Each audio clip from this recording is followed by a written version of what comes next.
In the room, we have Jerry Thorne, lawyer, political strategist, an insider in the corridors of power, ready to take on any side of the debate with her signature eloquence and grit. C.T. Muga, researcher, academic, seasoned political observer, a fountain of wisdom in these politically uncertain times. Ndu Oko, Nigerian by birth, Kenyan by choice, communications expert, Pan-Africanist, a truth seeker and believer in people power, and Eric Latin, agent provocateur, the man in the chair, seasoned journalist, news hound, a man who believes in punching up, not down.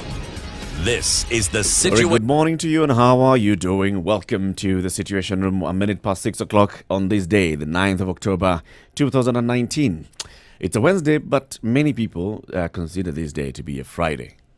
Of course, you know why. It's the day before Moi Day, which is a public holiday. So it's basically Friday. It's Friday. It's Friday. Have 2 Fridays this week. So we have 2 Fridays this week. I think I'm liking your thinking this morning. Good morning, Eric. Good morning to you, Ndu. How are you today? I'm very well. You look very bright today.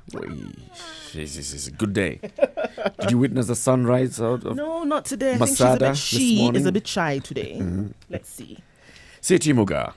Yes, Eric, good morning. Good morning to you as well. How are you today? How do you do? Well, Eric, how do you do? This this language that we inherited, it's an interesting one. How do you do? I'm fine. Yes, how do you do? I'm doing okay.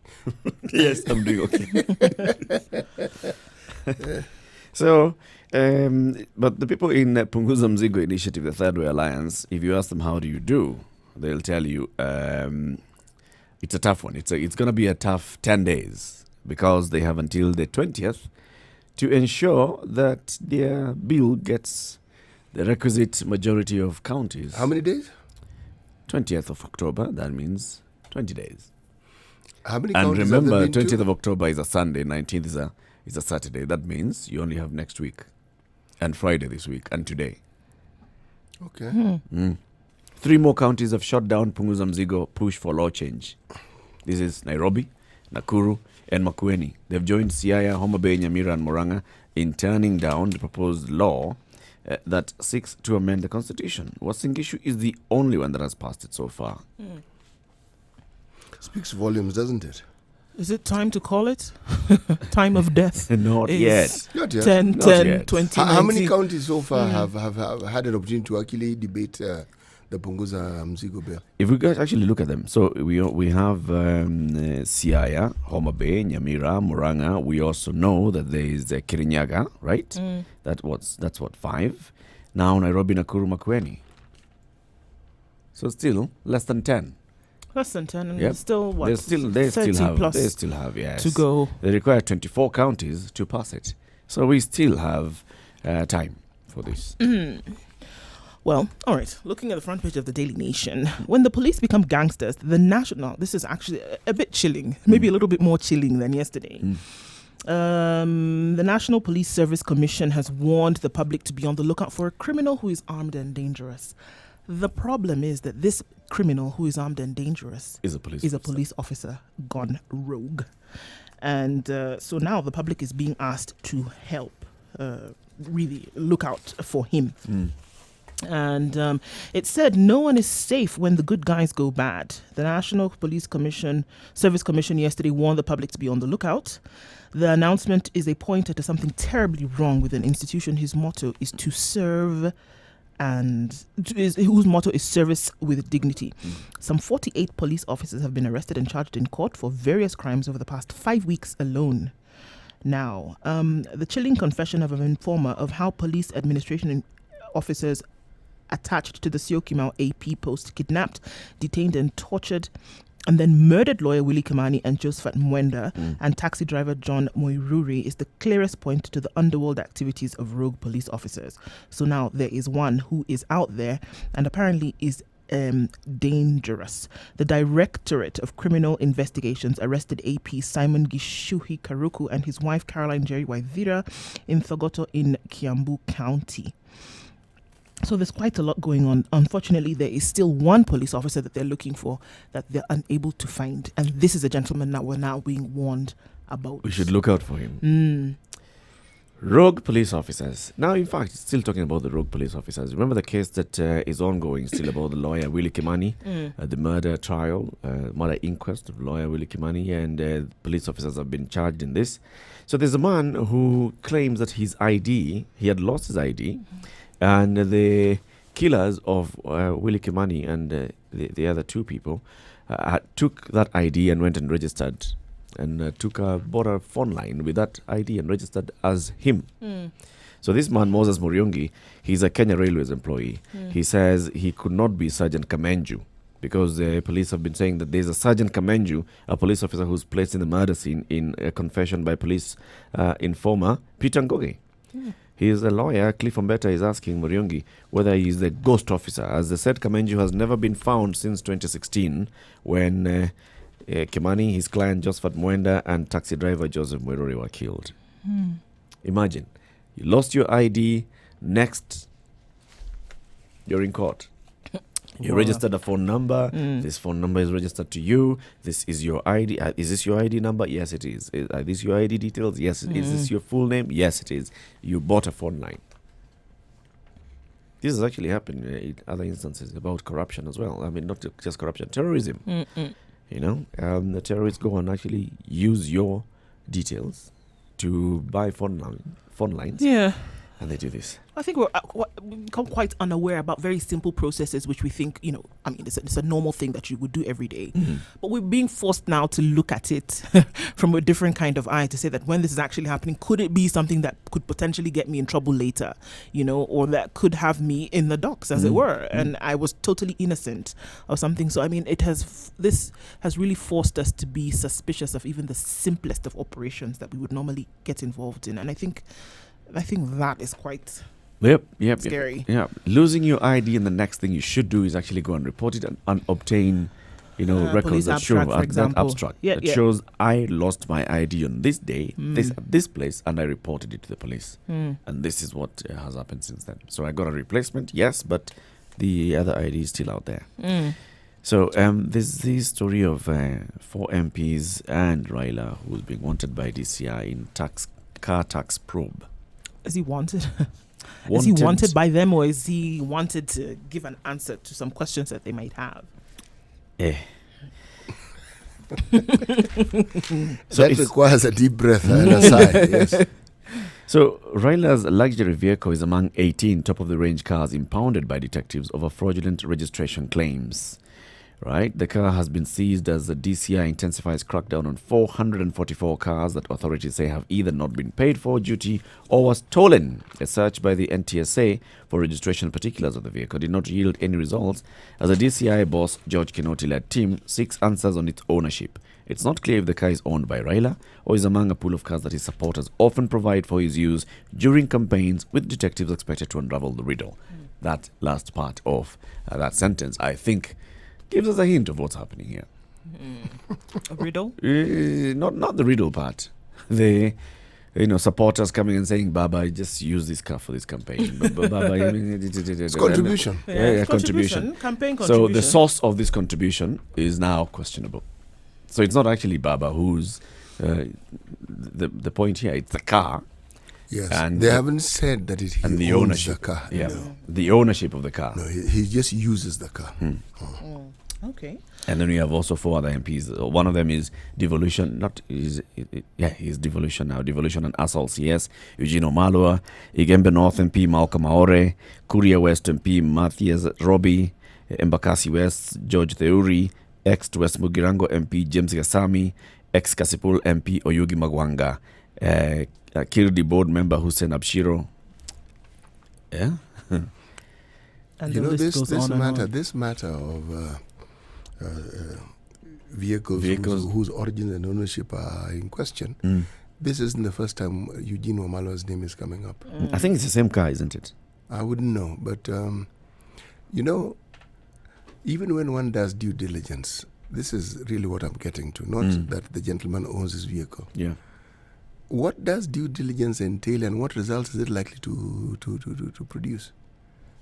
Because if indeed the car was brought in fraudulently, Yeah. people who do that, they know they're selling the vehicles. They cover their tracks. Yes, they do. And I don't think their idea is for them, for their activities to be found or to be found out easily. I don't think so. But also, one of the things that you have to remember is some of these guys also know that MPs and people in government are allowed to drive cars that have not been duty paid. So I'll sell you the motor vehicle because you're not going to have to pay duty and all. Part of the due diligence as well gets lost in between.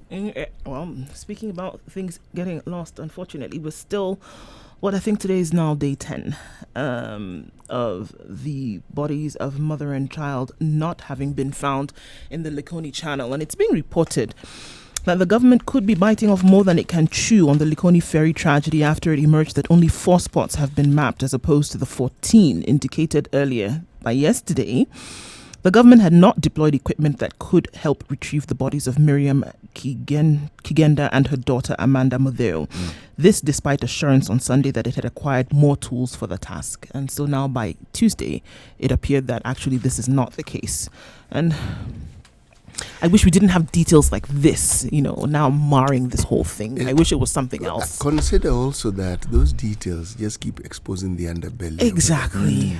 I wish it was something else that would be the narrative here. But now we have this, that there was equipment and then there's no equipment. What are we doing? If you think that is an issue, we have some audit. This is in the Star. They say audit exposes plot to siphon public money through medical equipment. Remember the medical with 6.2 billion. The leasing. Leasing program of medical equipment. Yes. Okay. According to what the paper is reporting, the process of acquiring these things actually flouted the procurement rules and regulations. Flouted. Right. Clearly, they're saying it's clear they didn't follow laid down. Do you see heads rolling? Remember these things were brought in. This is 2015. Yep. 4 years ago. Yep. If you think that is a problem, remember, we had health units that were brought in. And for the longest time, these were containers that containers. Yes, which were supposed to be mobile health facilities. Yeah. They sat in the port for the longest time. Yesterday it was reported they were moved to Mathare. Now, nothing mobile about it apart from the fact that they moved from the ship to the port and then they moved from the port, to the Ministry of Health, then from there to Mathare. Yeah. That's the only movement. The only mobility we see. Yes, Okay. but, and again, they were brought in around the same time. They've never been used. So tell me, something sits at the port, sea, water, salty air. What do you think? Do you think this equipment can actually even be used now? Oh, come on. Precisely. And it cost a pretty penny. Of course. Do you see any heads rolling? Has it even been mentioned of any heads rolling? By anybody? No. No one. We thought and we spoke about the education sector, and we were told something will be done. What they proceeded to do is just close schools. They've closed schools. How does that one solve the problem?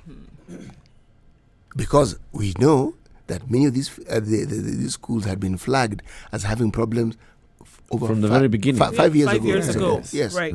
So what does closing them do exactly, apart from locking out students? So you're just locking out students out of school, because we hear of those cases where, they say, and most of them are local schools. They're Yes, private, they are. They're They private are. schools that are serving actually people who are in need, who maybe not be able to afford, These better are demand-driven facilities. institutions. Completely. Yes. And so you hear that, children from these areas telling you we are not going to school anymore. Why? Because our school was closed. Somebody came and ordered us to not report back to school. They're saying our school is not good. Our school is not safe. It's the solutions that we seek as a vis-a-vis the solutions that are actually arrived at, if they can be called solutions. There's a huge gap. Yep. And there's huge wanting in how we deal and how we mitigate on these issues. Now this audit report has been done for this medical equipment leasing, and I dare say that that's as far as we're going to go. We talk about, there's a report of how the equipment got to different centers in the country and it's not working. All right, money that was allocated for it just goes out the window and we're fine. It don't work. Yes. We're mediocre in the way in which we do things, and then we're mediocre in the way we respond to how these things are done. How we Sad. react to what actually. Gee. There's a story here on page 3 of the Standard. The Standard page 3 actually is on the stories that are of human interest, but also have some funny angle, humorous angle to them. There's a former Taveta MP, Basil Criticos, is embroiled in a court battle with a woman who claims that they secretly cohabited for 8 years before she was thrown out of their home. The story of Criticos and Victoria Anna Hill is one of love and denial, betrayal and deception, claims of theft and cruelty, as told through a flurry of court documents filed since 2015, when the erstwhile mutual lovers stopped seeing eye to eye. Now she wants Basil Criticos to give her 100 acres of land and 25 millions as reward in kind for her good services during those claimed 8 years of a secret cohabitation. Okay. But Critical says, I have never cohabited with her as a common law partners, as I have been happily married to Barbara for 18 years. I do not understand the basis of her claims, as I only contracted her as an interior decorator. Oh, interior decorator could actually be described as very, very many things. I really like that. I love term. it. I love it. That's what they call that. Yeah, that's what it's called now. Interior decorator. Yeah. Okay. Yeah. So Mpango Akando is definitely going out of the window. Interior decorator is coming in. Yeah, and in fact, on diverse dates in 2014, while I was out of the country, she broke into my container on Magadi Road and stole various valuable items, including my family paintings. By the way, he hasn't said he didn't cohabit with her. He says not in the manner that she's claiming. Yes, not as common law partner. She's quite ambitious in her demands, though, I must say. 25 million for, service. It's high-class interior decoration. 25 years. 25 million and 100 acres of land. Well, Criticos has a lot of land, so 100 acres is. I don't Drop think in the ocean. It's a plot. It's not so really. much. It's a plot of Not land. really. But by and large, people who are that wealthy aren't wealthy because they go around giving out things. No. No, they tend to keep them. Called accumulation of wealth. Yes. Yes. So the likelihood of that lady getting even a quarter acre is a bit slim. It's true. Talking about slim pickings, Rift Valley tea farmers impoverished as KTDA and multinationals make a killing. Jerry, talked about this at some point yesterday. Was it yesterday or the day before? The multinationals and the Yeah. expatriation of It's profit. unfortunate because coming out of the country, one of the things that you hear about is actually, apart from athletics, is Kenya's tea and its farms and really what it's able to offer on an international scale. The green canopy that touches the sky in the horizon hugs the eye and soothes the soul, triggering one of the most beautiful sensations. And this is true, actually. But unfortunately, beneath this picture of paradise, where multinational tea companies make billions, smallholder farmers in Koinon, home to the highest concentration of tea bushes in Kenya, are reeling under poverty. High school dropout rates and malnutrition are a blot on a region that produces much of the world's most widely consumed beverage after water. And it's unfortunate that earnings have sank to a 5-year low thanks to a cocktail of factors. Some are internal and others external, including turmoil in the international market, such as the Brexit anxiety in the UK and instability in Sudan and Pakistan. And you can see how this directly affects, something like tea farming here in this country. But apparently the multinationals are making a killing and the tea farmers are impoverished. And KTDA apparently is also making a killing while the farmers are basically living on their pickings. No storm as in it a were. teacup, this one. Pun intended, of course. Yes. But this follows actually a trend. One of the problems that sugar factories in the country now have is an absence of the raw materials required to actually conduct their business. Because farmers, because of similar treatment, have figured that they are best served by looking at other interests. The coffee industry in this country, at best, is limping, as I say. People decided that this issue of growing coffee wasn't benefiting them as much as it should. And they decided to do other things with their land. To their land. Yes. They moved on. They moved on. You see, again, the tea farmers cannot really, or the small scale, it's usually small scale farmers because, by the way, factories also have their own land in which they grow their tea. So it's a small scale farmer. This has to be something that the government has to not look into, has to wade into. If the government doesn't, they will continue They'll suffering. continue suffering. Yes, it's not something they can do on their own. So senators have actually now recommended the formation of a commission of inquiry to probe KTDA. Here we go. Another They're report saying and another let's- commission. Let's actually investigate what's the issue here in KTDA. What's wrong with that? I mean, they're just saying let's get deeper into this. And the best way to do this is actually form a team that goes, and its simple terms of reference are KTDA. Who will be paid sitting allowances, and Yes, then but also they'll the actually money come will up come with a out report. and then And then now from that from point, if historical you experience, guys- we can Eric, almost Eric, predict you what don't- is Eric, going the to ministry- happen. The Ministry of Education had a similar body that went around 5 years ago. and they came up to with a audit report. Yes. a beautiful report that told us Beautiful these report. schools, There you this Yeah. go. blah blah blah. It's on record. So the issue is not the commission, No, the issue is the formation of the the commission. implementers of the reports. Look, I am simply saying that these commissions, once upon a time, were useful tools for determining the path that we should follow, and they never enforce. They make recommendations. In a time gone by, recommendations were actually implemented. That's why we keep talking about the Ndegwa Commission and the aftermath thereof. Yeah. These current commissions that we speak of may even get the facts. And you could argue that at a later time, when you have perhaps people in authority who are more willing, they might do something. It is in the future. And in the meantime, in the present, I don't know. thank you. This is a situation of Kenya's biggest conversation. That is an honest Honest answer. response, and I will say no more. Now, there's something that we should mention. In the county of Nairobi, there seems to be an uproar that gangs have taken control of very many estates east of the Nairobi River, and of course, the county police commander has categorically said no.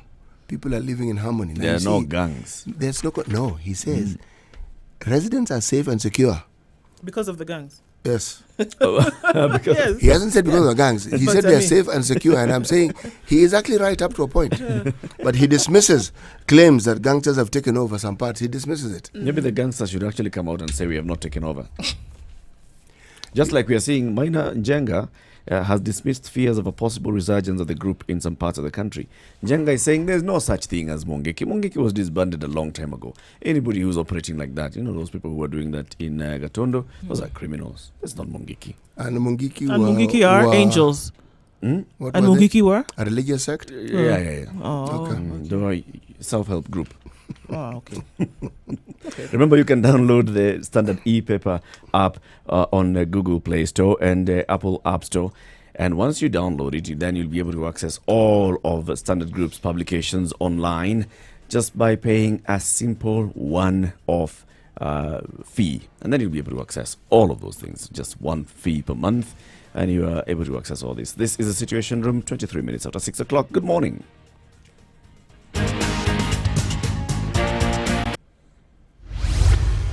Mature, intelligent talk every morning. Spice up yourself. Mornings done right. 94.4 Spice FM, Nairobi. This is a Situation Room right here on Spice FM. Kenya's biggest conversation happening on Facebook as well. Spice FM KE on YouTube, Spice FM KE around the country in Malindi, Nyeri, Eldoret, Nakuru, Kisumu, Mombasa, Nairobi, globally www.spicefm.co.ke. And of course, we have been discussing a lot of what is happening in the papers. And let me just pick on one story. So there's one story here on page 3 of the Standard that talks about West Pokot. So the governor of West Pokot, John Lonyanga Puo, was telling a parliamentary committee yesterday that he has no powers to force his absent deputy governor, Nicholas Atudonyang, back in the country. So this is what happened. The governor and his running mate went around the county and convinced people to elect them. Soon after they were both sworn in, the deputy governor, Dr. Atudonyang, flew back to Texas, USA, where he'd been working as a neurosurgeon for 15 years. What's his name again? Dr. Nicholas Atudonyang. Okay. And the governor is Professor John Lonyanga Puo. Why you see me chuckling? Because Atudo in Luo is a duck. And Yang? Nyang is a crocodile. So this guy is a He's duck, duck- he's duck a duck crocodile. But carry on. Yes. So he's back in the States. He hasn't been back to the country all this time. He hasn't served as deputy governor. Well, he hasn't done anything on the ground as deputy governor for all that time. And now, in fact, the governor is saying, we communicate via WhatsApp. Okay. And he sends in some donations. You know, he has his networks in Texas and the USA, where he sends in some medical equipment to come and help our people in West Pokot. And in fact, we've had so much that we're even donating to neighboring counties some of what he has been sending to us. So the deputy governor is okay. He's in the States. And in fact, now, Professor Lonyangapuo says they have reached an agreement where Dr. Atudonyang has agreed not to receive any salary from the county, because he's not here, because he's actually absent, not to receive any salary. So But he has been receiving salary. He has been receiving salary. Now they've agreed he'll not be receiving any salary and all.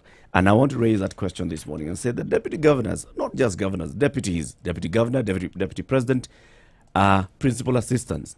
But they should be ceremonial successors to their position. Until they're called upon to actually serve in this position, then they should have no benefits. They should have no powers. We should not expect to give them any duties until they're required to take over, because of what we've seen happen.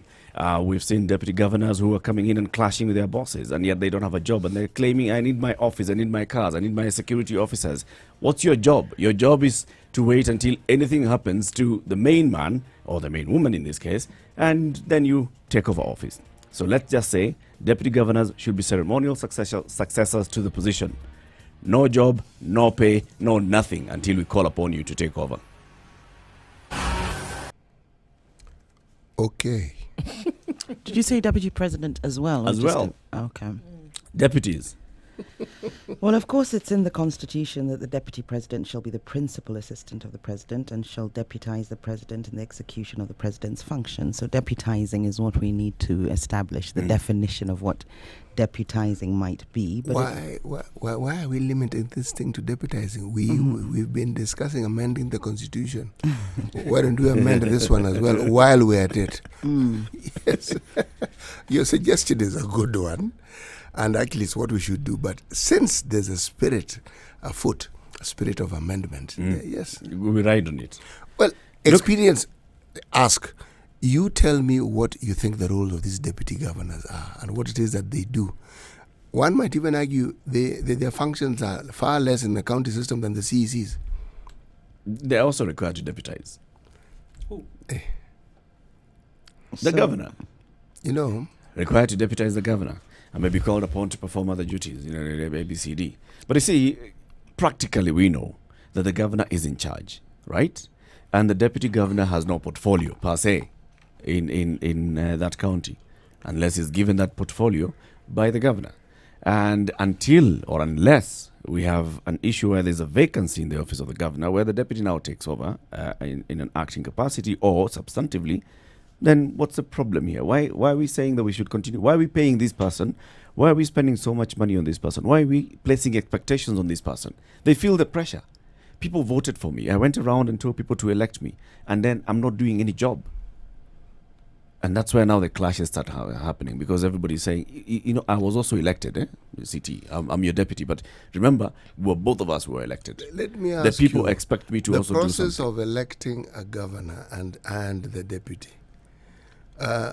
What you're actually asking us to look at is what role these deputies play in the process of the election. Yes. Do they influence Of the voters? election or during the tenure of the governor? No.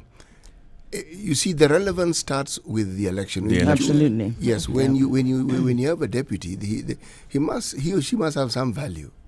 Okay, it could be that, as Eric is suggesting, it could be from the very onset it's ceremonial, and it's the governor who has all the weight. It could be that the deputy, in his own way, is actually influential. Absolutely. I mean, usually when they pick a deputy, I've seen some of these campaigns, it's going to be somebody that would be bringing some, a Some voting votes. block. Absolutely. So you can't then completely overlook their role. And there is roles It's not clear in the Constitution. We'll come to the role after the election debate, but it's not clear in the Constitution. But there are other provisions of the law which we can look at in deciding what the role of the deputy is. So listen, when you're going into an election, I've picked you as my deputy. Yes, it's because you bring in something to the table. It's because you're going to be able to convince a sizable chunk of the electorate to vote for us. But it should be very clear that it's because you support me, and I'm saying I'm writing you in my will here. Should anything happen to me, you're the one who's going to take over, and that's it. People will still vote for you. People will still know that we have our man is the insurance, or our woman is the insurance, and they'll come in and take over. But until then, why should we? It should be very clear that you're ceremonial. You don't have any role. You don't have any job. We don't expect you to do anything. You have no tasks. This is all that we expect you to do. Sit there, wait. If anything happens, you shall be called and you shall be told, come now, take over. If anything happens, such as death, because there's actually provisions in the Constitution that say when the county governor is absent, the deputy county governor should act as county governor. So if he doesn't have any of the experience, if he hasn't been deputizing him, if it's been purely ceremonial, and when you say ceremonial, what, he sits at home and does nothing until he's called upon when the governor dies? No, he goes about his business as usual. Just like well, this is actually his job. I mean, no, that's what I'm saying. Let's not give him a job, because he's not going to do any job. If you look at it practically, they are not doing any job. Lonyangapur has actually proven to us. And that's why it was easy for him to be in another country. Look, it was easy for him to be in another continent. And he's not just here. It was easy for him to be in another continent doing his, job. And his job at this point was neurosurgeon. He's practicing medically, and he was able to, what did he say? Communicate via WhatsApp for the members of the the members of his community. He communicates with the governor and the members of his office or his position via WhatsApp. So I mean, he didn't even need to be in country to get his job done. So how far-reaching on what's the depth of this position if you can do that over social media platforms? You can expend your duties over WhatsApp. This gentleman has actually introduced a very interesting concept. Actually, how often do you actually need to be physically seen by the people you actually supposedly represent? How and what relevance is it in actually being physically seen? Well, if he can carry out his duties remotely, and his duties being that of deputizing the governor, if the governor is okay with it, then there's no problem. Just because he's doing it remotely, Eric, it doesn't sort of render his position obsolete. What is he doing? No, the position is not obsolete. It's just that his tasks. He doesn't have any tasks. There's people who work from home. There's still, who says there's no tasks? How do you know? He might be responsible for putting together policies for the county and sending them through WhatsApp. You don't know what his tasks are. Let's not give them that. Let's just allow him to go and serve as a doctor. Let's allow him to actually stay there in the States, serve as a doctor, and keep communicating, once in a while, catch up with the governor. But should the governor be out of the county? Or out of the country, how would he know what's going on? He's got to be there or present, or at least engaged, whether through sort of technology or what have you. He's got to be engaged so as to know, what's going on. In case the governor does die, he can pick up where he's taken off. Or when the governor's away, there's provisions in the Constitution that says we can say that you'll receive reports. You'll receive reports, yes. Isn't that work? Isn't receiving and reading report work? Yeah, you'll receive and read reports, yes. But that is because you know that you are an insurance. And this is just to prepare you, just in case. So what are you saying? You don't want the visibility they're getting, or because receiving and reading reports is work. They're working. Yes, but we don't want to pay you for it. Oh, you don't want them to be paid. I don't want you to pay you. I don't want to pay you. So you want them to work for free. Is that what you're saying with the ceremonial position? Yes, I want them to agree that this is a ceremonial position. And they should work for free. What you're doing is you're waiting. Who is going to work for free, Eric? You're waiting. You want them to volunteer? Yes, until you're called upon. Right, okay. Well, you'll have a hard... Until you're called upon to actually take over this job. Because why exactly?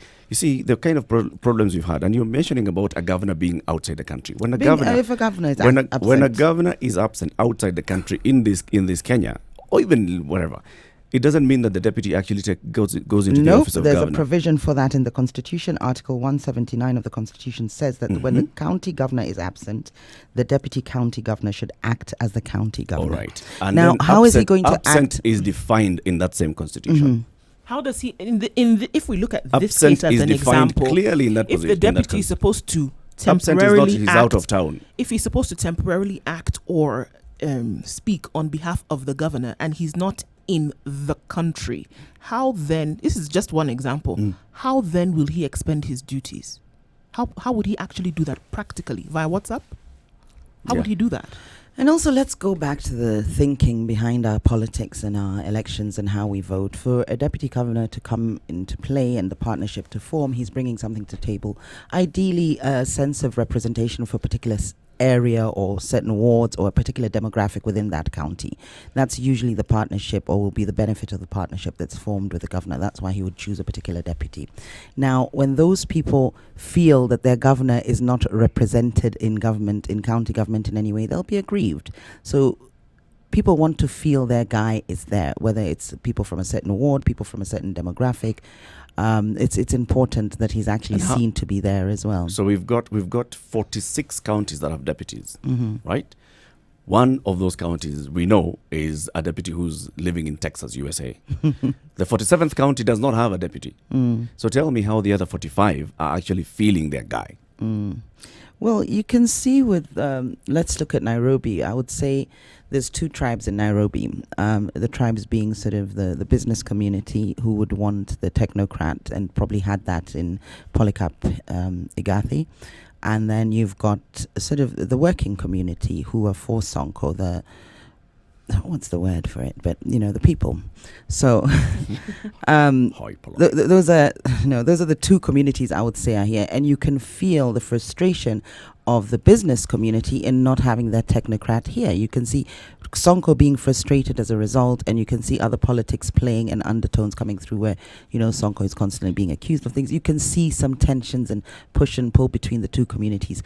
Now, you'll find in counties, you also have tribes. So, for instance, in Nakuru County, which is the melting point of sort of Kikuyu and Kalenjin, you'll find there's a Kikuyu governor and a Kalenjin deputy. And if the Kalenjin deputy is not seen to be exercising powers or to have access to power, you'll find there'll be some frustration coming from that community. So there's some undertones that we need to be aware of when we say that this deputy should be completely ceremonial and not there. We've got to understand the terrain of our politics when it comes not just to voting, but in making people feel that their interests are represented within the county.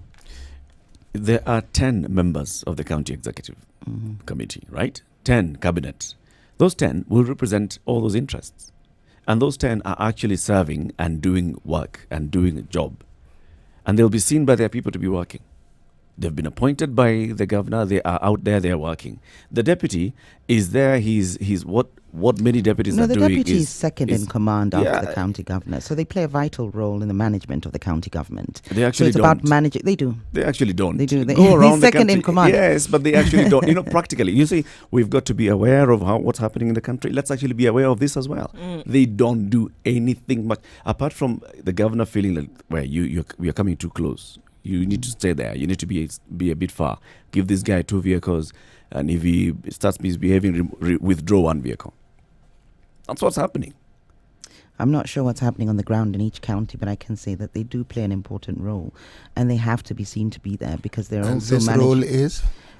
Well, I've given a few examples. Of being seen by their people. Yeah, people want to feel represented when they voted their guy. And, one of the reasons maybe somebody voted for Sonko was because he was coming along with Polycarp Igathy, or who was his running mate at the time, I remember. It was Polycarp Igathy. So one of the reasons they voted him was because of that. You'll find when it was Kidero, one of the reasons people voted him in was because maybe the Kambas were excited to have Jonathan Weke in. So if he's not seen to be at the helm of power, you can get people feeling disenfranchised, and you can get some rebellion even amongst or amidst the actual the people working within the county. Did you feel any job that Jonathan Weke was doing in Nairobi? I think he was a great orator.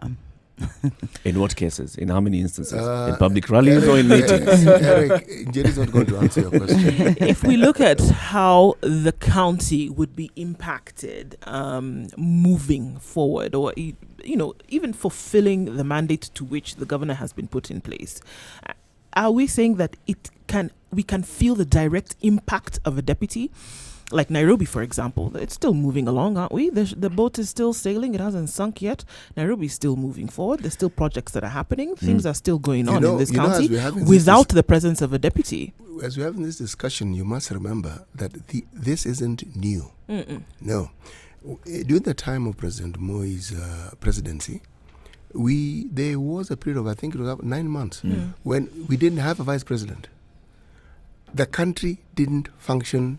I think there's a difference between vice and deputy. Actually, it was still the same. Even then, the fundamental difference is what is in the constitution now. The presidency, it's a package deal. That's the fundamental difference. As to the roles, not really. Same. Not really. Expectations, same. It's not. And we survived, you're saying. Survived. One didn't notice it. Remember, our vice presidents Well, people were noticed chosen because they wanted that seat. Yes, but that's just about it. There was a lot of jostling to be named Makamu. Yes, our vice presidents were ministers by and large. So a vice president was chosen from the list of ministers that we had in the country. So the ministerial role, so they had roles. So you knew so-and-so is vice president and minister for this and Home this affairs. and the other. Right. So they had a role. Now, when we introduced this new system where there weren't even MPs and their role was singularly that of being deputy, then the problem arose. Now, unless one is as proactive as our current deputy, because this one is proactive, forward. Visible. Absolutely visible. If it wasn't for that personal forward movement, yes. Trait, we would not know. No. We wouldn't know. In fact, most of our deputies, including our vice presidents, have been people hardly know. You know them by name, but that's just about it. That's why you can have a deputy who lives in Texas and is running the county. Yes, we are talking about the West Pokot Deputy Governor, Dr. Nicholas Atudonyang, who has been in Texas since the moment he was sworn in as Deputy Governor. He's actually been working and living in Texas. He's a doctor. Professor John Lunyangapur, the governor, says, we communicate via WhatsApp. He hasn't been back in the country. We have also seen the case of Nairobi County, which has operated without a deputy governor for a number of months. Now I'm saying deputy governors should then now just be ceremonial. It's a mark of insurance. If anything happens to the governor, that's when we shall call you in. But then until then, just go ahead, do your business, be whoever you want to be, serve. You can actually work even in private service until we call you in. 20 minutes to 7.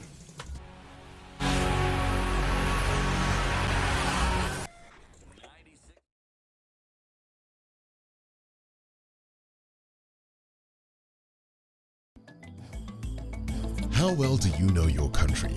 Given a chance, where would you go? Not so many places, huh? Would you even know how to get there? Yes? No? Maybe? I don't know. Well, oh ye gallivanters and tourists alike, here is your chance to not only know, but also visit amazing destinations in Kenya with complete recommendations, guides, and tips on accommodation spots, wellness stops, and food joints all over Kenya. How, you ask? Courtesy of the biggest locally targeted tours and travel magazine, Travelog. Travelog is your monthly pull-out magazine in the Standard newspaper every first Thursday of the month. With Travelog, enjoy the beauty of life that Kenya has to offer. Visit exotic and hidden destinations, be part of amazing conservation campaigns and projects as you simply enjoy Kenya. It's our way of putting Kenya on the map. Grab your copy and be aboard the fun wagon as you improve the quality of your local travel experiences. Travelog, Jione Kenya.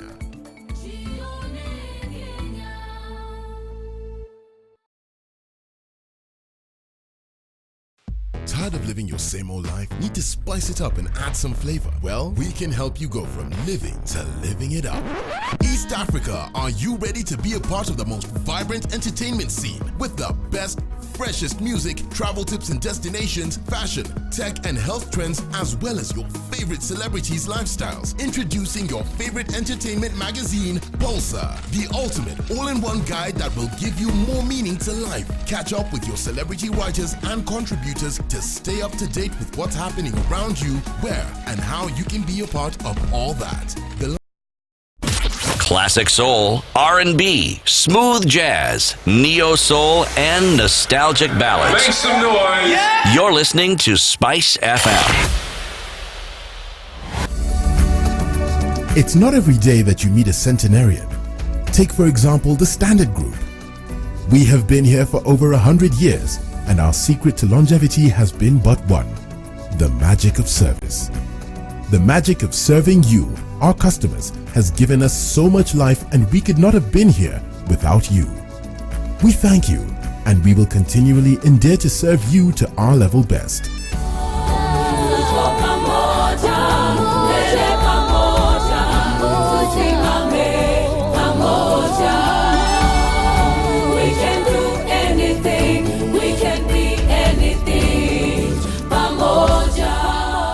The Standard Group Customer Service Week. You mean the world to us. Traffic. Good morning. Waiyaki way towards Nairobi from Uthiru 87 is jam all the way from Kabete, and it really is parking. It's a Wednesday morning, or we say it's Friday, because yes, we know that tomorrow's a holiday, so everybody's trying to get it in before the day ends. Thika Road, Kamakawa, Kamadawa, it is a jam as well, trying to get into the CBD. Waiyaki way from Regan to Kabete Police Station also is a parking. So if you're not on Thika Road and you're planning to go there, don't. If you're not in Westlands and planning to go there, also don't. It's a misty morning on the Southern Bypass. Drive carefully and switch your lights on, because you won't be able to get through if you don't. All right, trying to get to the CBD using Jogo Road, using Mombasa Road, and also using Langata Road. You're going to be there for a while. Traffic is literally bumper to bumper in all of those areas. Be patient. You'll get there eventually. Do give us a call, 0719 012 600.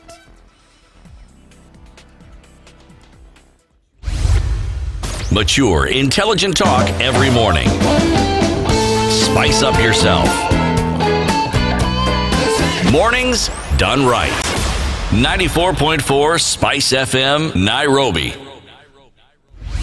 It's a 7:15. Good morning, and how are you doing? This is the Situation Room, Kenya's biggest conversation on Spice FM, 94.4 Nairobi, 87.9 Mombasa, 102.5 Kisumu, 96.0 in Nakuru, 96.7 Eldoret, 90.9 Nyeri, Malindi, 97.6. Our telephone lines 0719-012-600. That's 0719-012-600. I'll be opening up the phone lines shortly. And the conversation that we're having this morning is about deputy governors, particularly. And I'm saying that deputy governors should be ceremonial successors to the position. So until they're called upon to actually serve, they can go ahead and continue living their lives. You can seek employment elsewhere. You can travel abroad. You can work in Texas, USA, as is the case of the West Pokot deputy governor. Or you can even work, you can work as a director in Vivo Energy. As you know, we tell Polycarp you can still be the deputy and the insurance. Until then, when you call you, we shall not pay you, we shall not give you any powers, we shall not give you any duties. Let me ask a question. Currently, the position of MCA, is it a full-time job, or are you allowed to conduct other businesses and just continue with whatever it is you're doing before? It's a full-time job. Really? It is a full-time job, but don't we see already that there has been allowance given for even public officials to work on the side with the Ndego Commission that you had talked about previously? I'm taking this discussion further. Then, for instance, if you have a member of parliament who's also a lawyer, are they still allowed to practice as lawyers? Yes, Yeah. they are. Okay. So being an MP is not a full-time job. So even the deputy, so that we shouldn't take issue then that this particular gentleman is working in or outside the country and actually working as I'm deputy actually supporting governor. you, Eric. Yeah. Because Can I just clarify that you want this, what your assertion, it's extended to the deputy president as well, that he should be purely ceremonial, not paid, have zero powers, as he does at the moment. Yes. So he shouldn't be second in command to the president. Let's also extend it to that far. And you don't see what his role is in terms of politically and why people voted. Politically, as supporter number one, and therefore as insurance cover, he has a role. His role politically was bringing in a particular voting bloc. And after they were voted in, That voting role bloc ceased voted to for him exist. because they felt that their interests would be taken care of. So can you see that there would be a certain part of the country that would feel completely disenfranchised if their guy was not part and parcel of the There's power? another part of the country that voted for the two people that wanted them to work is not together. represented. No, that's also not represented in terms of tribe. We have a Kikuyu and a Kalenjin as a president and deputy president. There are Kambas who voted for them. There are Somalis who voted for them. There are Luyas who voted for them. But there are maybe they Giriamas didn't. who Yeah, voted for but them. you're being represented for different things. So maybe somebody voted for him because they have an interest in agriculture and they know he places emphasis on this, and maybe a budget might go there. So either way, you felt your interest would be Places represented. emphasis? You felt your interests would be represented by this man. It could be tribally based. It could be policy based, whatever it is, but you voted for him for that reason. So when he suddenly becomes a ceremonial figure and has no say in policy implementation and has no say in sort of the ruling of the country, then your vote counts for nothing really, and it undermines democracy. When people choose running mates, do they choose running mates because they want somebody to go along with them and basically pursue their vision? Or do they choose running mates because the law has provided that position and they must fill it? Because if the intention is just to fill a position because it is required by law, or it is mandated by law, then we can see how this is very easily, almost practiced as an obsolete position, because what really is the role? And when the law was being, when the Constitution actually was being written or being created, what was the purpose of this apart from temporarily acting or speaking on behalf of someone else? Because that's what a deputy essentially does. I think the main thought behind this is having a clear succession plan. It's very clear that if anything happens, we're not going to be thrown into turmoil. There's going to be clear succession plan. So you're just in standby mode as a deputy. What you really are doing is standing by in case something happens. And in the event that, in case nothing does happen, then you as a deputy basically did nothing. What you have to understand is the spirit behind this constitution and the role of the deputy president. It was also to incorporate in the idea of inclusivity. Of course, we're looking to further enhance that with a parliamentary system, but it was to make sure that power feels shared. Well, at the moment, it's at least between two communities. We're looking to expand that. So it might be unspoken as to the role in unifying Kenya and keeping peace, but you do need an active role. You can't have one tribe at the helm and the other tribes, well, it's coming in ceremonial and so on. So a deputy then was created. The spirit may be unspoken, but the spirit of creating the deputy was to ensure that power is shared between different communities. I think the bigger spirit was So that it was a was so that tribal you don't use kind this of to dangle division? and play politics with it. It's that, because we'd seen it before, like CT has told us. We'd actually seen it before being used politically as a political tool. It's just to remove that, to basically make sure that the president is not playing games with his position. If that's the case, then why do we have Nairobi, for example, Serving. without a deputy? If that was the case, or if the If intention was the- clear in the beginning and that didn't come out to be, it's very clear that you can actually run a county, and I dare say even a country without a It deputy. depends on the dynamics of the county. Nairobi is very cosmopolitan. You're not going to have tribal tensions. As I said, the two tribes in Nairobi you'll find are maybe the business community whose interests were represented in the technocrat. You can also look at that, and you can actually look and No, see if you that found, if it was Kikuyus- Mweke who had been removed, you'd have Kikuyus- found you see, Kamba that's- saying Mutuwetu. Same thing that you are saying about Kambas and Mweke is the same thing that Kikuyus would say about Polycarp. About Polycarp. Yes. No, Nairobi is not tribally divided. Nairobi is class. So It's Mweke- class. It's more Mweke- class divided. Mweke is tribally divided. Nairobi is quite Igatha is not. cosmopolitan, and we saw that in Sonko, and we saw Kikuyus actually voting for Kidero. So Kiambu is So- not cosmopolitan. Kiambu is cosmopolitan. No, in is Kiambu, it? what you'll find, it's Actually, different we- wards we- being We didn't represented. see Kikuyus voting for Kidero. We heard that You they heard? voted. I voted for Kidero. I'm Kikuyu. So I'm an example, and my reason One. for voting resonates across a lot of people, a lot of other Kikuyus who voted Not for Kidero. necessarily. What But were you I'm voting not because he is not denying that Kikuyu? there are people from the Kikuyu community who voted for him. I am simply saying this.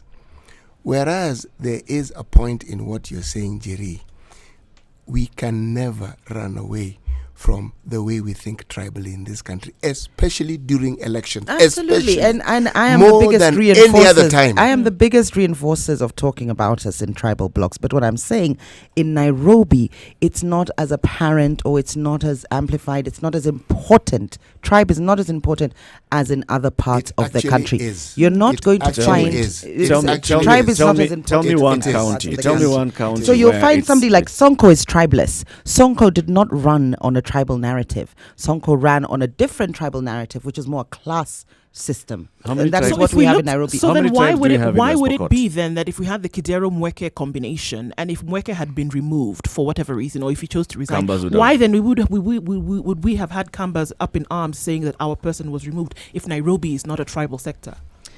It can be utilized. Okay, so you've got to be able to have two conflicting thoughts in your head. It can be utilized as an instrument, and you can use the tribal factor.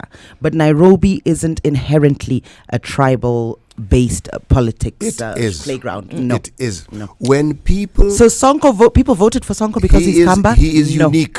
No, nobody voted for Sonko Sonko because he's never Kamba. presented I then himself gave you as an a Kamba. example of when a lot of Kikuyus voted for Kidero. Did Kambas vote for Sonko because he's Sonko? Yes, Or because no, it's no, no, Kamba? no, no, no. They Because voted it's for Kamba? him because he's Sonko first and foremost. Because he's Kamba. Sonko does not sell himself as a Kamba. A lot of people don't even know he's Kamba. Sonko is not a Kamba name. People don't call him Gideon Buvi. A But- lot of people call him Sonko. People don't even know he's Kamba. He has never ever ridden that wave, the tribal wave. He has never done it. Yes, He's he a has, pioneer of Jerry. non-tribal Yes, he has. politics. He's Yes, he suffering has. now for it. Yes, he has. But no, he has actually hasn't. played it. He has actually played it. He has gone into the Kamba constituency and used the Kamba card. When he goes to He's other a politician, constituencies, for he heaven's does not sake. use their card. When he goes there, he does. What Njeri is right about, Sonko is probably one of the rare tribalist politicians we actually have. If you're talking about someone who is liked universally, irrespective of which geographical corner he comes from, Sonko is a perfect example of that. But it is not true. One of the reasons why someone like Mwai Kibaki was able to represent a community within Nairobi was because even at that point in time it was felt there were enough people from his community who would In support that him. constituency. Yes. And the threat that came about was a lady called Jael Mbogo, who also had a very large group number of people from her community. She proved to be a genuine threat and could have defeated Kibaki in election. Hence his move to Othaya. The tribe factor It plays plays- a huge role in where you stand. You in look this. at some constituencies. In Mathare, there's a Mathare that has a Less Luo, there's so. a My Mathare point that has is a my Kikuyu. point yes. is less And it's so clear. in Nairobi, but you're reinforcing my point by saying the tribe factor plays a role because even within counties you have different tribes or different clans, and this is why you need the deputy so that everybody can feel somewhat represented at the helm of power, and that is the political role that the political and social and cohesive role that you'll find the deputy governor plays. You know, I haven't said that we scrap the deputy position. I am just saying that yes, we shall have a deputy. You shall go into an election campaigning with your running mate, but it's very clear that your running mate is actually insurance. When they come into office, your running mate is known that this is a guy who will take over should anything happen, but also is known that he is the running mate. He was the running mate and the partner for this person. He has no role, he has no responsibility, he has no duties. So if he's not an active participant of the leadership, how is he then representing the voting bloc that he would have brought in? So for instance, let's take Nakuru, because I think the disparity or dichotomy is biggest there in terms of tribes, where you've got the melting point of the Kikuyu and Kalenjin, whom have had a history of tensions. And so you've got a Kikuyu governor and then you've got a Kalenjin deputy. If the Kalenjin deputy was purely ceremonial, you'll find the Kalenjins will feel their interests are not represented. And when he was coming on board, there's a sense of a coalition. It's an unspoken thing, but it's a coalition county government, because what happens is some certain dockets are promised to maybe the Kalenjin faction of that county leadership. Dockets in the Yeah, county some executive. dockets, yeah. So if he's not there to represent that for the people. So you'll get backlash, people will feel unrepresented. So this is the role I'm saying the deputy governor plays, other than the constitutional role that I've read out and the legal role that I've read out. There's the social role to play in terms of unity, cohesion, peace, keeping people happy. There's a whole voting bloc in Nakuru that voted simply because the deputy was So Kalenjin. how does he perform this role? Let's talk about Nakuru. How does he perform does his it- role? How does Well, what's his name? visibility is Dr. crucial for people. People want to see somebody is there. He's going to be making giving certain directives on certain policies he? depending on what dockets he's been Does given. he? Yes, in a county He like does not- Nakuru, in a county like Nakuru, you'll actually find the deputy governor is very, We're not very talking about powerful. a county like Nakuru. We're No, talking I'm about giving you Nakuru. examples. No. And that example is what we're actually sticking But I've with. chosen Nakuru because of the That- dynamics yes, and the and we're dichotomy saying there between the specifically in voters is very. Nakuru- Specifically in Nakuru, what role is the deputy performing on a daily Well, basis? I don't know the intricacies in terms of the political intricacies and who was given what and what dockets he's running, but he is there very actively and very powerful. The point that Eric is making is a fairly simple one. When you have a CEC, there's a specific docket that they are given. You know, CEC for this ministry, finance, blah, blah, blah. infrastructure, roads, health. But the role and the power that this gentleman has as deputy is not numerically based. The Rift Valley is supposed to be Kalenjin land. So is it? I said supposed to be Kalenjin land. What's underpinning your statement? Let him finish. So we're going to the top of the hour. I'm We can come underpinning back the into statement for that. Like, what's that based? That It's supposed the Kikuyu Kenya is Kenya. community. So Jerry, therefore, can I possibly finish what I want to say? okay, hold your thought. Even you as well. All right? Hold your thought. Let's go into the top of the hour. It's coming up to 7 o'clock. This is the Situation Room, Kenya's biggest conversation. We'd love for you to now contribute into this. 0719-012-600. That's 0719-012-600. I'm saying we should make our deputy governors purely ceremonial. Wait for anything to happen to the governor, and that's when you come in. Until then, you stay wherever you are. Good morning.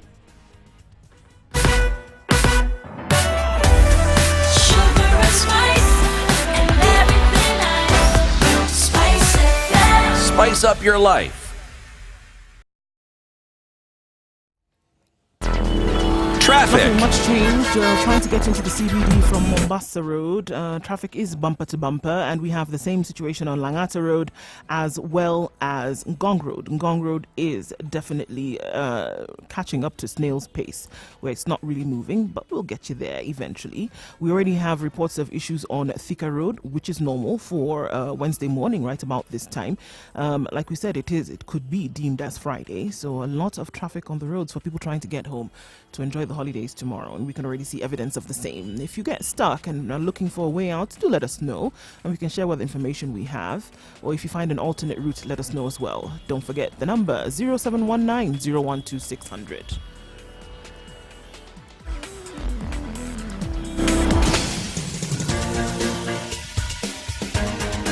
This is the Situation Room, the home of hard-hitting political commentary and penetrating insights about the state of the nation. This is a talk radio experience like no other. The Situation Room, a place for hard truths, debates, and elevated conversations. The Situation Room, witty, political, engaging, deep, controversial. In the room, we have Jerry Thorne, lawyer, political strategist, an insider in the corridors of power, ready to take on any side of the debate with her signature eloquence and grit. C.T. Muga, researcher, academic, seasoned political observer, a fountain of wisdom in these politically uncertain times. Ndu Oko, Nigerian by birth, Kenyan by choice, communications expert, Pan-Africanist, a truth seeker and believer in people power, and Eric Latin, agent provocateur, the man in the chair, seasoned journalist, news hound, a man who believes in punching up, not down. This is the Situation Room, the only way to start Wherever your you day. are around the country, welcome to the Situation Room, Kenya's biggest conversation. We're broadcasting in Nairobi, Mombasa, Kisumu, Nakuru, Eldoret, Nyeri, Malindi, and also online on www.spicefm.co.ke, on Facebook, SpiceFMKE, on Twitter, our hashtag is Situation Room, and our Twitter handle is SpiceFMKE. Please like us and follow us on Facebook and Twitter as well. Well, we have seen the Deputy Governor of West Pokot, Dr. Nicholas Atudonyang, being absent from office since the day he was sworn in. Well, soon after he was sworn in, he flew back to the USA. He had been living and working in Texas, USA, where he is a doctor, a neurosurgeon, and he's been there for 15 years. After he was elected, he just went back there. And he's been communicating with the governor, Professor John Lonyangapuo, via WhatsApp. These are accounts given by the governor himself to a parliamentary committee yesterday. And now we are saying, now that we have a governor who's actually living and working in the States, a deputy governor rather, who's working and living in the States, we also have a case of Nairobi where we do not have a substantive deputy governor. We actually don't have a deputy governor. Should we just say that this deputy governor position is what it should be, a ceremonial position. It's an insurance policy. This person is basically sitting there waiting for, in case there's a vacancy in the governor's office, they shall take over. Until then, we just make them ceremonial. We don't pay them. We don't give them duties. We don't give them any responsibilities. But yes, we say that we can be briefing them once in a while. They come in and they get to know what's happening in the county, just in case they have to take over. They'll not take over from a position of ignorance. 0719-012-600. City Muga, you were saying something. I told you to hold your thought. I held it, and it stayed captive, and now it has vanished. What we were talking about is the need for, or the role of the deputy when they see ECs that can represent certain dockets, let's say in Nakuru. So you were asking, so what's the point of the deputy governor in Nakuru if we can actually divide these dockets amicably between the two communities, which is the Kikuyu and the Kalenjin? I think that's what you were on about. Now, we could then, if we follow that train of thought, say, well, there's no need for a governor then. Let's just keep the CECs there. They can run the job. Of course, there's people who are managing these CECs and giving them direction. And if it falls within your docket as the deputy governor, you want to be the one giving them direction so that it serves the best interest of your people, those that voted you in.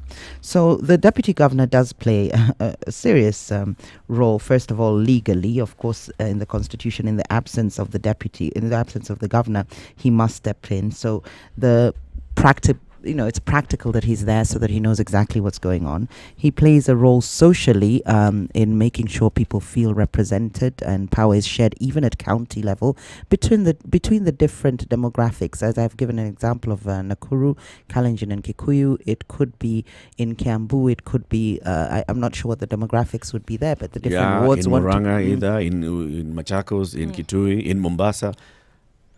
Sorry, what's your point, Tarek? Do the names? What I was saying is that there's different demographics that feel the need to be represented in a county. So I know the demographics in Nakuru because I grew up there, and I know the different factions would be Kikuyu and Kalenjin.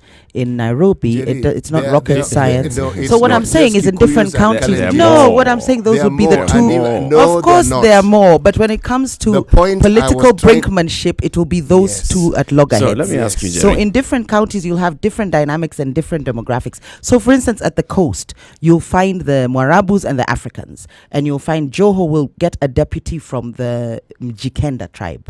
So that there's that political role to play, or social role, where you're balancing out power within the county, and you don't create that Actually, if tension. you're talking demographics, again, you mentioned Mombasa. There are other communities within Mombasa. They are, but these who are the not ones necessarily indigenous, that'd be tussling. who actually are very populous. And they are vocal. And they are vocal. But the reason why they under this, the thing that you say which is true is there are certain political dynamics that you must adhere to.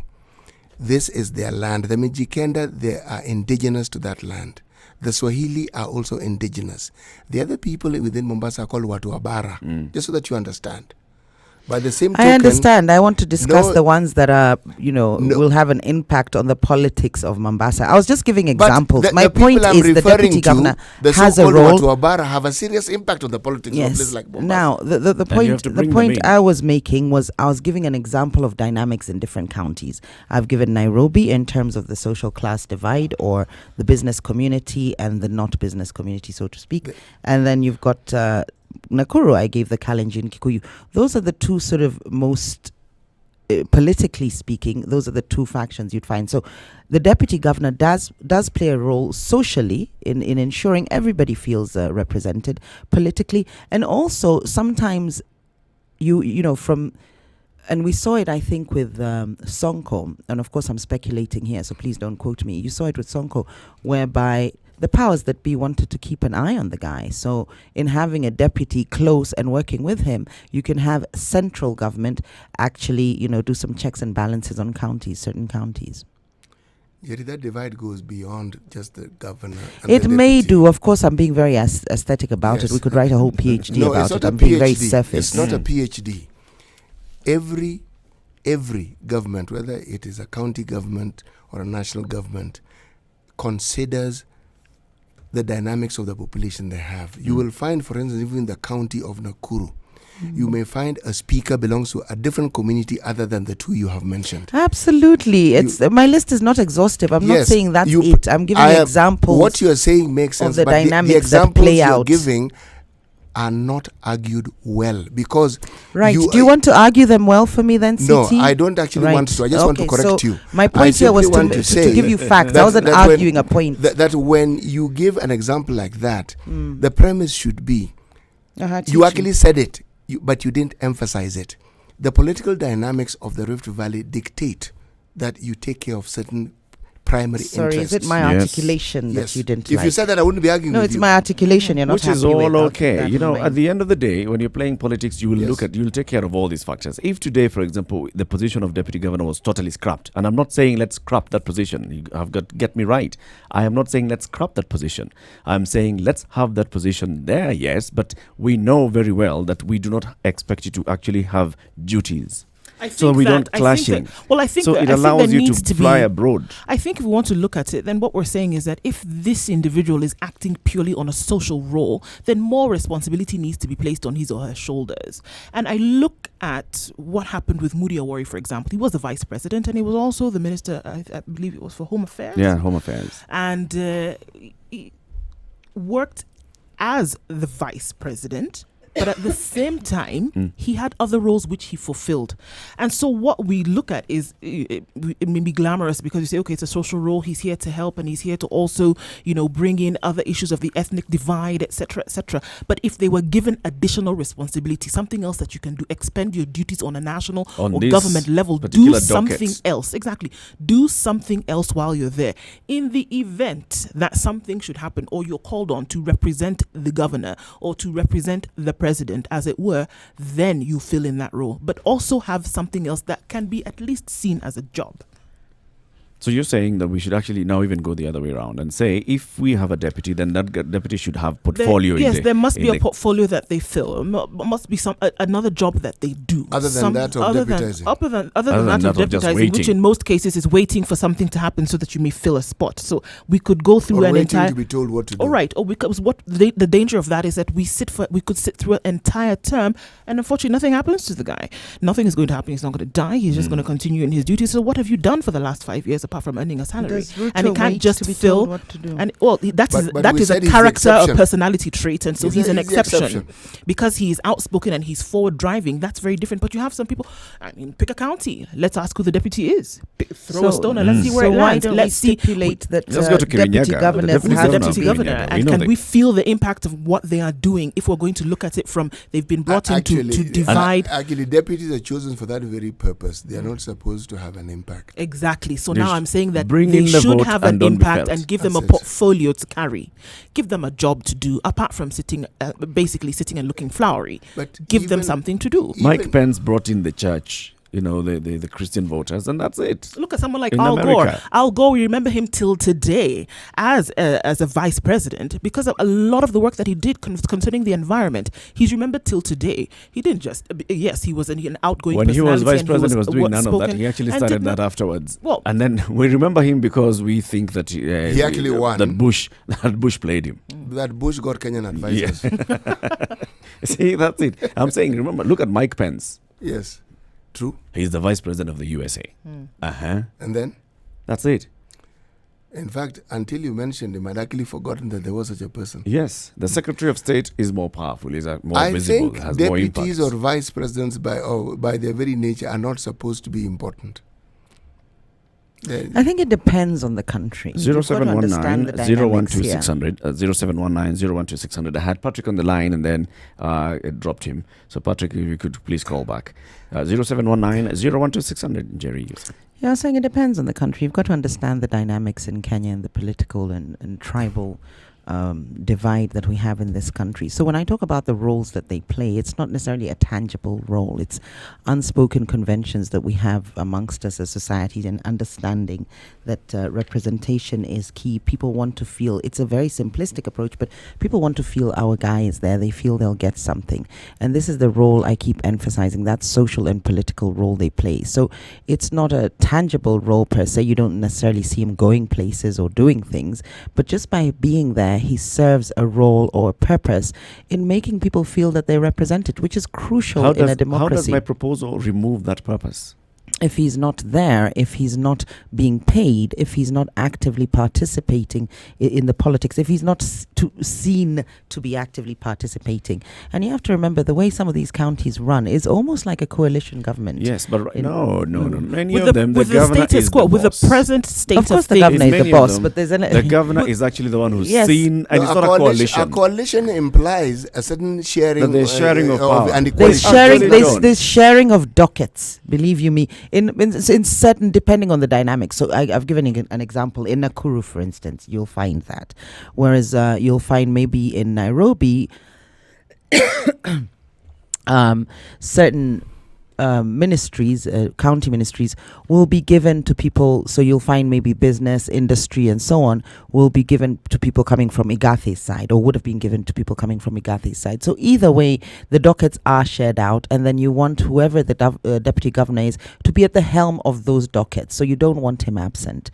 So there's a serious role that the deputy governor plays. It's not tangible, but in terms of socially and politically, it's very important in this country. I'm saying that it should be tangible, and we should actually feel some of the work that they're doing. And if it can't be felt in terms of an assistant to or standing in place of, then there is other responsibility that should be placed on their shoulders. Because right now, if we're saying it should be seen that they are doing something, with the majority of the cases that we have right now, we can't see, we can't feel.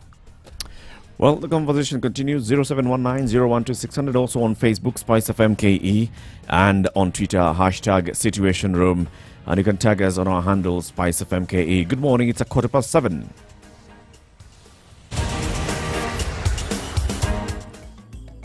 How well do you know your country? Given a chance, where would you go? Not so many places, huh? Would you even know how to get there? Yes? No? Maybe? I don't know. Well, oh ye gallivanters and tourists alike, here is your chance to not only know, but also visit amazing destinations in Kenya with complete recommendations, guides, and tips on accommodation spots, wellness stops, and food joints all over Kenya. How, you ask? Courtesy of the biggest locally targeted tours and travel magazine, Travelog. Travelog is your monthly pull-out magazine in the Standard newspaper every first Thursday of the month. With Travelog, enjoy the beauty of life that Kenya has to offer. Visit exotic and hidden destinations, be part of amazing conservation campaigns and projects as you simply enjoy Kenya. It's our way of putting Kenya on the map. Grab your copy and be aboard the fun wagon as you improve the quality of your local travel experiences. Travelog, Jione Kenya.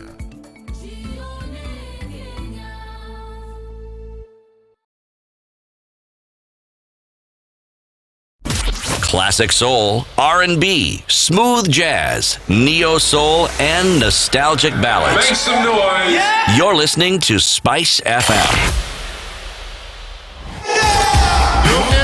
Intelligent humor and nostalgic music.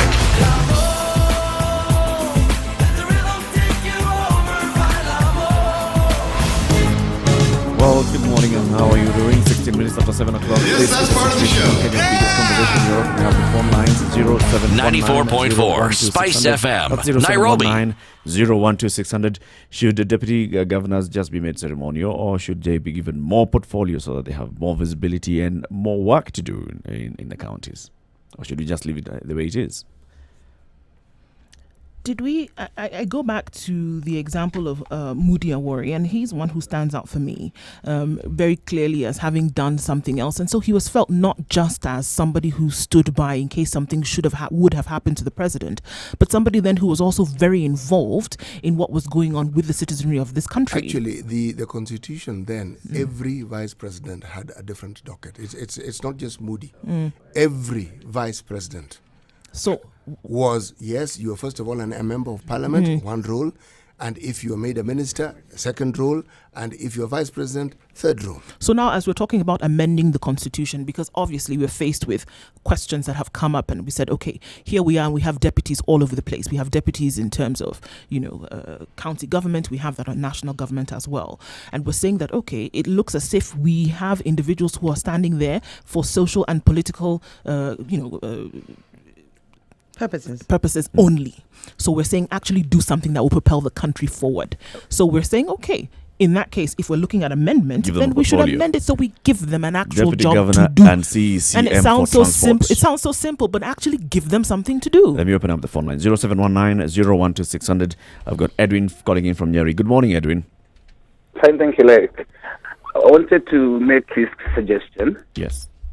Yes, that over the last 5 years or 6 years we've had governors in Kenya. We've actually lost 3. I'm calling from Nyeri. We've lost 2. And the one who passed away in Bomet, Dr. Joyce Laboso. Yes. My contribution is this. In 2013, we lost our first senator, Mutula Kilonzo. Yeah. IEBC went ahead and charged us 400 million shillings to hold a by-election for a senatorial position, to choose now the son. If the governors had no deputies, it would mean the demographics would also be the same thing, that Nyeri County would have spent 400 million the first time, 400 million the second time. Busia would have, Bomet would have spent another 400 million. That's close to 1.2 billion. True. Assuming nothing changes. My friend, democracy is expensive. The deputy governors, Yep. whatever they earn, I calculate it should be less than that. It will be less They than the save us 400 trouble million. of having- Yes? It should be less than the 400 million. The 400 million is less. Yep. They earn less than 1 million shillings a whole month, and there are only 47 of them. Actually, right now, we only have 45, because Busia does not have, Bomet does not have yet. Yeah, And Bomet Nairobi does does not. not yet have. West Pokot is not even now paying its deputy governor. Yep. So whatever they are being paid is less than that 400 million. If that amount were to be expensed almost annually, I believe it would be much more. Edwin, look at it also the other way around, where we've seen clashes Yes, between the governor and their deputy. Clashes will have to exist. Because the deputy is coming in expecting to do some work, Yes. expecting to have a role, expecting to have an influence. And then my proposal is actually saying this: yes, let's elect a deputy governor, but also let's say that this deputy governor is here, but he is purely ceremonial. He's here as insurance. In case anything happens to the governor, then the deputy shall be called in, shall take over the job at that point, and that's the point when the deputy shall start serving as governor. But until then, remove all these. Having the deputy governor, Yep. you can make it short. They both campaign together. Yes. We observe that. So both brought income and input in terms of votes and resources and ideas. So the work of the deputy governor, this deputy is the governor. Let me ask you this. The governor cannot be everywhere in the county at any given time. Yes. The governor is supposed to actually be sending the deputy to go to this place, do this for me, do this for me, do this for me. That's the work of assisting. So the governors actually should control the diary Of the deputy. Yes, that is how they should actually correlate. So the deputy is actually a PA, a personal assistant to the governor. You know, there's an Glorified assumption here that secretary. the deputy governors haven't been working, and we're working from that premise, of which we have no evidence of. We've been saying they need another portfolio so we can see them working. Just because maybe they don't publicize the work that they do, or it's not in the media, or it's not being communicated, it's not to say that they're not working. So we might be working off a wrong premise. But there's a very important point that, what's the gentleman called? Edwin. Edwin made. An interesting one where he said, well, it's very costly to go and have a by-election after the death of a governor or a senator. You have to remember, democracy is very expensive if we want to uphold its ideals. Because, in fact, one of the things I think we should be looking at amending when we go to the referendum in the Constitution is this notion that one becomes governor for the remaining term or the deputy becomes the governor for the remaining term should the deputy governor die. Should the governor die during his tenure. Now, this is, first of all, very dangerous because you can have people getting killed, but also it's very undemocratic because what should really happen is you become governor initially, and after 90 days you go to another election because people had not elected you, the deputy, as the governor. Why? And we've seen the case in Nyeri. Should they then have to stay with you for 5 years, whereas it's not you they elected? They should be given another chance to. But they did elect you. No, they elected you as the deputy. Yes. The deputy is very different from the governor. Knowing full well. Yes, that because they didn't have a understood the choice. package. I'm They talking. understood the No, what I'm package. talking they about is they understood Of that you're course. insurance. How They did they not not have a Of choice. course they did. They didn't expect him to die. Yes. So what I'm saying is, we need to amend the constitution there. So it's actually the opposite of what the gentleman who's calling in is saying. He's saying it's good we have this because we don't need another election. What is important is you give people their choice. Their choice of governor has died. You need to then go back to the Edwin, let's actually ask go you. back to the ballot box So- and decide. So you've So we had should you've give- had two deputies actually take over. Yeah, I've had three now. Three. I've had three deputies and three governors. Where are you from? But, From Nyeri, he said it's I'm from calling Nyeri. from Nyeri. You've had two deputies take over, Edwin. We have two deputies take over. Yeah. So those two deputies that have taken over. One actually took over for only 3 months. Yep. No, those 3 months would have cost us $500 million. But Democracy is expensive. the question I wanted to ask is. Democracy may be expensive, but we may be making savings looking at it that way. The question I want to ask Edwin is going by what Njeri is saying, do you feel, for example, that right now the governor who's serving you was elected by the people of Nyeri?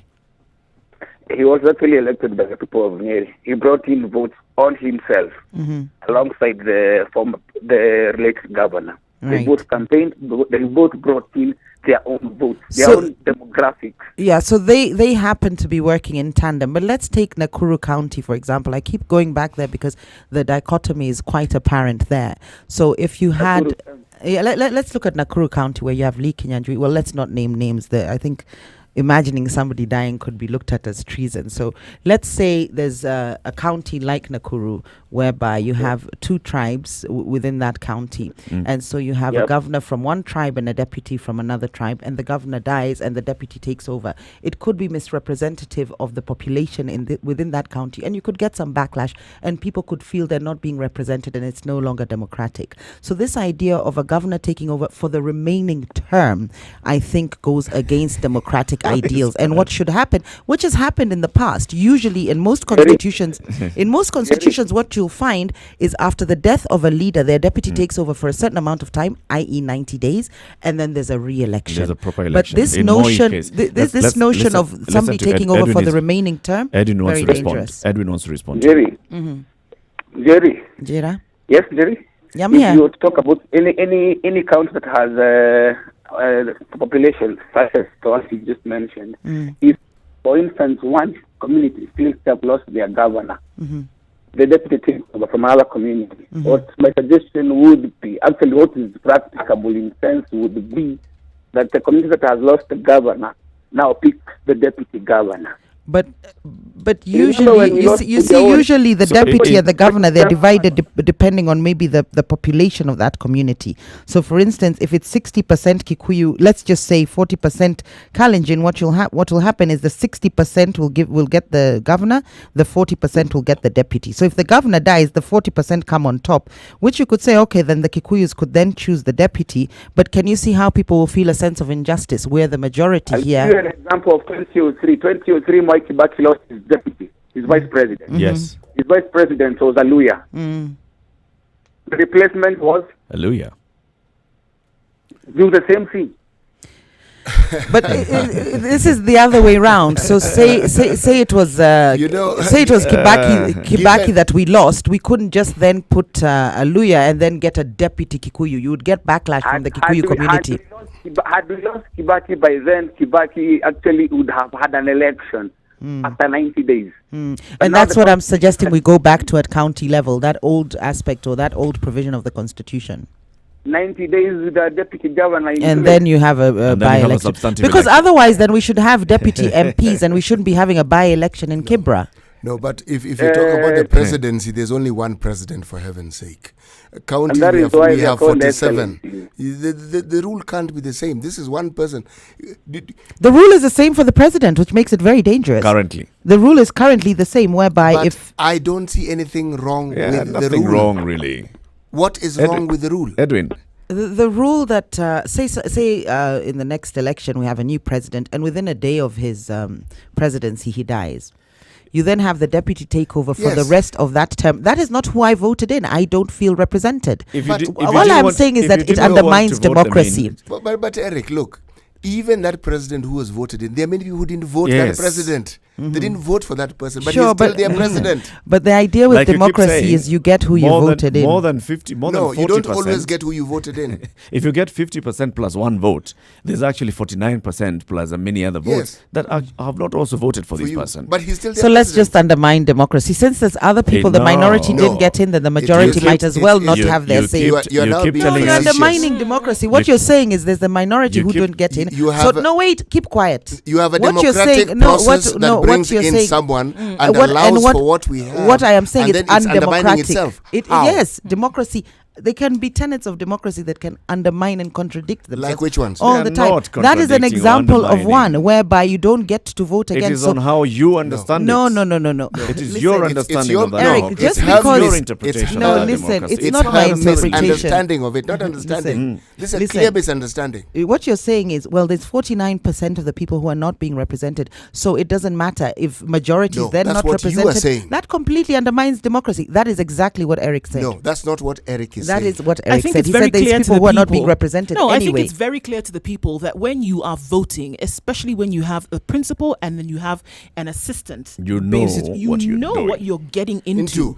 You know Is for a this to fact. say that you we know can't go for and a revise? fact that in the instant that this individual should die, this other individual is going to take. Yeah, you is know going that. to- you know that. Okay, and you are understood. willing to take that risk because they came as a package. That is why you go ahead and vote. But And my you know, proposition, one is assurance. is you don't have to force people into that corner. What Where you does can do is where does forcing come in? that is the current constitution. No, what I'm they've made saying a is we can choice. change the No, the The constitution. current constitution No. was written by the same people you're talking about. Yes, But- and it can be but- changed And they- and tweaked. but how they is made It wasn't. choice. I think it, It was an wasn't oversight. forced It wasn't down. envisaged that governors So would be dying in This office. idea that all these experts put their I think ideas it into, was you're now envisaged. calling that whole process an oversight. It was Well, you can envisaged, amend and the that's why constitution. it They was can be envisaged. experts, but constitutions are amended all the time. We're looking at constitutional amendments. This is one of my proposals that we actually look at this idea that somebody comes, we're- the deputy we are comes in and telling you- takes we are over the telling rest you, of the term. Jerry, But Jerry, I respectfully, think it that we was- will How much outvote do you want? How much do you want to bet? that we It will will out- be an amendment we in will the outvote constitution. you. We will How outvote much you do you on want this. to bet?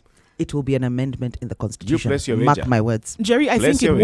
Mark my I think words. it was envisaged that people would pass away. That's the only sure thing about life. What wasn't envisaged and it was is as a clear, result, and that people's is why lives are those in danger. provisions, and that is why those provisions were made. But also because it puts- was envisaged that life would come to an end, It regardless puts- of who you are. It puts people's lives in danger. It's a very, very dangerous provision We because you haven't could have seen- the deputy actually killing or having his governor killed. so he Mike can Pence become- could kill Donald Trump. Everywhere in the world. No, This it is doesn't work also like that. obviously- There, they go back to Eric, elections. Eric, you're not getting if this the, if thing. the president it dies, they only go back works to the way elections. Jerry says it should work. You guys are completely missing my point. No, we get your point perfectly. And what I'm saying is that we should revert to the old constitution for this particular No, provision. what you are saying is that what you suggest is what we should all go by. That's what you're really Absolutely, saying. Of course. Yes. 29 minutes to 8 o'clock. Thank you for joining us. This is the Situation Room, Kenya's biggest conversation on Spice FM. We'll take a look at the traffic next. How well do you know your country? Given a chance, where would you go? Not so many places, huh? Would you even know how to get there? Yes? No? Maybe? I don't know. Well, oh ye gallivanters and tourists alike, here is your chance to not only know, but also visit amazing destinations in Kenya with complete recommendations, guides, and tips on accommodation spots, wellness stops, and food joints all over Kenya. How, you ask? Courtesy of the biggest locally targeted tours and travel magazine, Travelog. Travelog is your monthly pull-out magazine in the Standard newspaper every first Thursday of the month. With Travelog, enjoy the beauty of life that Kenya has to offer. Visit exotic and hidden destinations, be part of amazing conservation campaigns and projects as you simply enjoy Kenya. It's our way of putting Kenya on the map. Grab your copy and be aboard the fun wagon as you improve the quality of your local travel experiences. Travelog, Jione Kenya.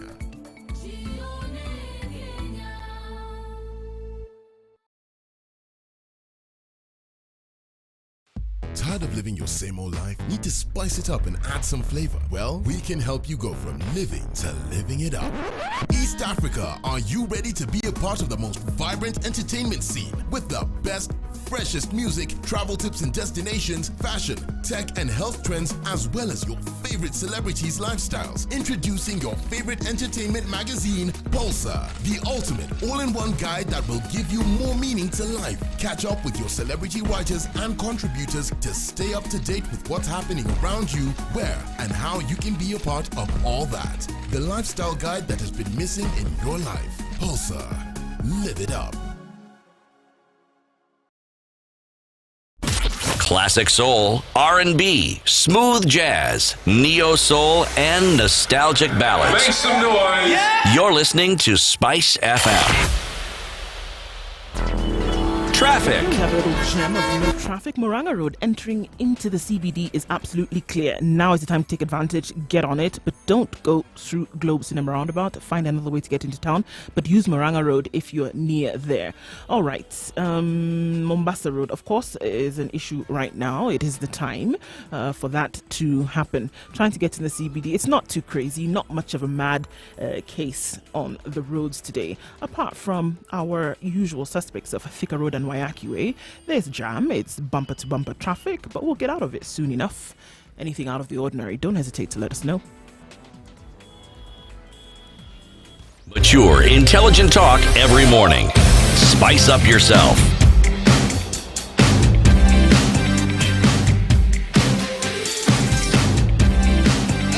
Mornings done right. 94.4 Spice FM, The Nairobi. Situation Room is Kenya's biggest conversation at 26 minutes to 8 o'clock. We are in Nairobi, 94.4, in Mombasa, 87.9, 102.5 in Kisumu, Nakuru, 96.0, 96.7 in Eldoret, 90.9 in Nyeri, 97.6 in Malindi. In the room, we have Ndu Oko, Jerry Thorne. I'm Eric Latif, and we also have CT Muga. CT, you want to talk about the media? Well, actually, I want to talk about the media and their capacity as what is commonly called the fourth estate. This term, if we just give it a historical background, it came about something in the 1500s. And one in the 1500s, and it came from Europe. At that particular point in time, we had emperors and we had kings. And so society in terms of government was actually divided into three: the clergy, the nobility, and the commoners. When printing now came to the fore and people started getting informed through sources that were beyond, say, the government's direct control, that's when this concept came in. But remember, it was with reference to their kings and to the rulers of the time.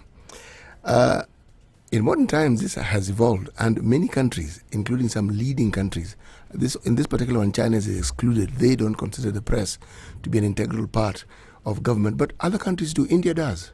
The US more so. In fact, the modern term as we know it, it's gotten traction more in the US. And the reference to this particular part of government, the press, it's like it's become formalized. They're actually called the fourth estate, meaning it's like the fourth branch of government. That's really what it means. But then there are others who even said that there's a fifth and the sixth. But again, this brings you now to the discussion of what is actually practiced and what is real and what people understand and what is also fictional. The truth of the matter is this. If you look at a country like Kenya, the greatest influencer of people's thought process are the press. The press, what the press says, what the press does, whether it's radio, whether it's written, whether it's print. Now, if they have this amount of influence, it's because they're the ones who are in touch with the common mwananchi more than anybody else. And if this is the case, then why should they not just take over and run the government?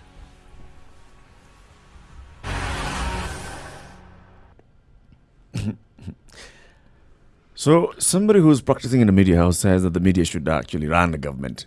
Today, that's what we are discussing. The media should run government. So what happens to fourth estate?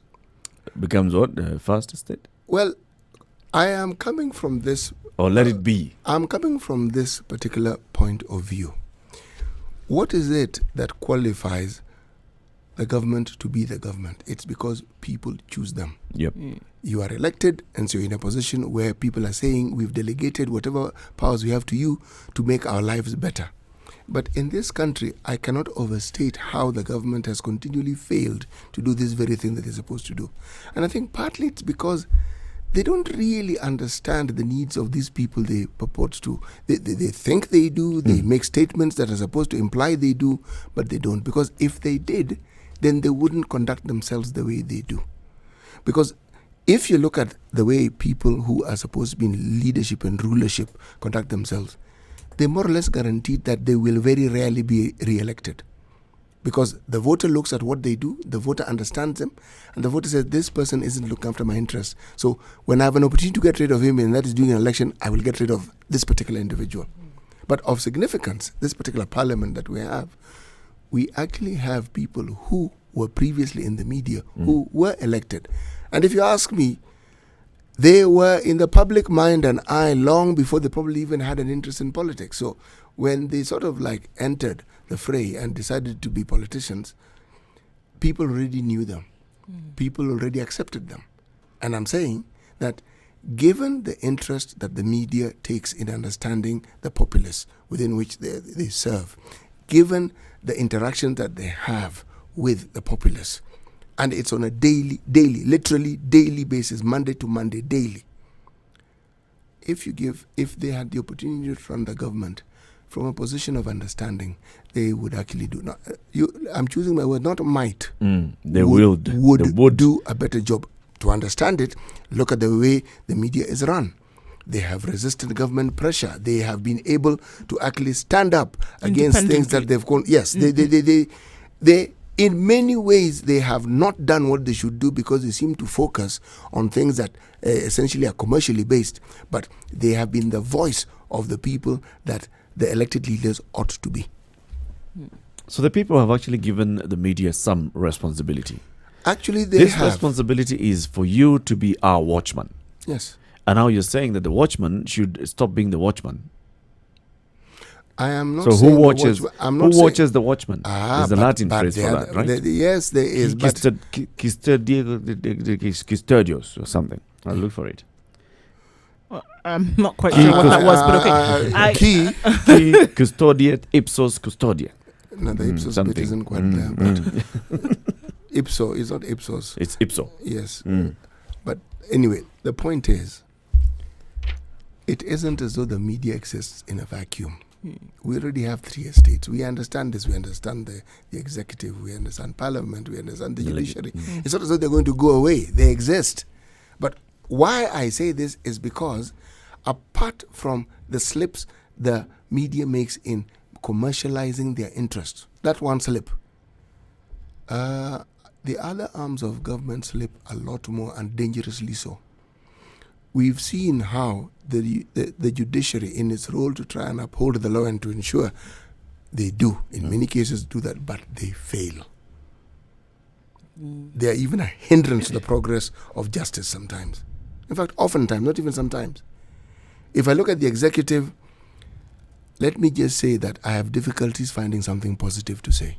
That's the best I can say. As for Parliament, I have little to say. The other 3 have abrogated their responsibilities. They did that a long time ago. To the 4th. But they seem to have. If you look at it, they seem to have. Right now, we keep being told about the terrible thing that happened in Mombasa at the ferry. Yes. We're told it's every day in the media. If you look around you, every time it is reported that some senior government official, whether it's a governor, whether it's a senator, something has gone wrong, their response usually is to lash out. Not even say, perhaps this is this, lash out. Now, why are they lashing out? It's because the media has called them out. And I said, you know something? This is this. And then, true to Kenyan fashion, they will call and say, I was misquoted. They react to divert attention. Yes, and time-honored tradition, I was misquoted, I was misunderstood, it was taken out of context. If you have such a role and you've been playing it well, why should you not just take over the role of... Just take over the role of the other person who's failed anyway. Yes, that's what I'm saying. What do you think? Do you if we look at media whose first job is to inform, to educate, and basically make people aware of what is going on, to maybe at some point even influence opinions, then it gives a power that we've probably not understood the depths to which it can reach in terms of how you could change minds and you can actually get people to be thinking in a different kind of trajectory. Now, with that having said, it's more or less the same thing that would-be government or would-be politicians would do. Try to change your mind to, think in a different kind of manner. Yep. But now what we are saying is that if the media stands in that position where its job is to inform, educate, at some point entertain, it's no different from what is already being done in government. But now, if that job has been done very well, and there are examples of that countrywide, then if we can say that can then be extrapolated to government and to governance, are we saying that we would be comfortable enough to then place powers upon media, then to execute and to legislate and to get it done? Would they be able to? Because we often see that somebody can do their job within a certain arena very well. If you remove them and give them something else to do, then we may see a situation where they are doing This is moving from somebody from a position where they're performing very the well, opposite. and then they go into a position where they may not perform very well. Why are people Why promoted? change this are within people promoted? within the same arena of the job that they In do? this particular country, it doesn't quite work that way. Remember when we attempted to bring in non-political government officials? That's what we were doing, really. We're saying, you performed well in this sector. So Let's, bring your expertise to yes, public service. yes. So it's not as though it hasn't been tried. It has been argued that they haven't really done very well. Now But what this you're is- saying, yes. CT, is the media should basically take over. It's a takeover of Why don't government I and state it governance by the again media. so that it's understood? Let the media be the presidency. Does that put it clearly? Okay, yes, good. I'm quite lost here. I mean, the media is definitely a key ingredient of or an essential component of any democratic society, but it's there really to serve functions and to enhance democracy. It's not an arm of government, as you suggest, and I can't see the Who practicality. decided that role? You're suggesting that it can be, and I would want you to tell me how this will be done practically. But before we go there, it serves a role. Who decided it? It's the way democracy, sort of the way the cookie crumbles. It happens to be this way that the media exists, and the role they should play, first of all, is to inform the polity and make sure that these people are making responsible, informed decisions at the ballot, which we can now question whether it does or not. And then secondly, it's the checking function within government, so to make sure that people are living up to their oaths and promises. I don't quite understand what your proposition, philosophical as it may be, what it might be alluding to. Are you saying that so the head of Standard Media Group should now become the president, or I don't understand. Are you saying the media should become the executive? I'm not understanding what your proposal is. Maybe it's that. You remember, there's a time when we discussed about a committee actually electing a leader. So the Media Owners Association picks one of them to be the president. Well, let's hear what Deputy his president. suggestion is. Or the Editors Guild picks one of them to be president. If somebody already has a role of being the greatest influencer in the country, they also have a role of being the person who informs the public more than anybody else. In short, they are the person who publicly demonstrates the concern that they have for the entire population. This is what they do. Two things here. You don't even need to change the constitution on this one here. Not necessarily. But if we were to go the way of the constitution, then you would have to ask the question, if you have a body called parliament, why don't we change the role of parliament to be that of the media?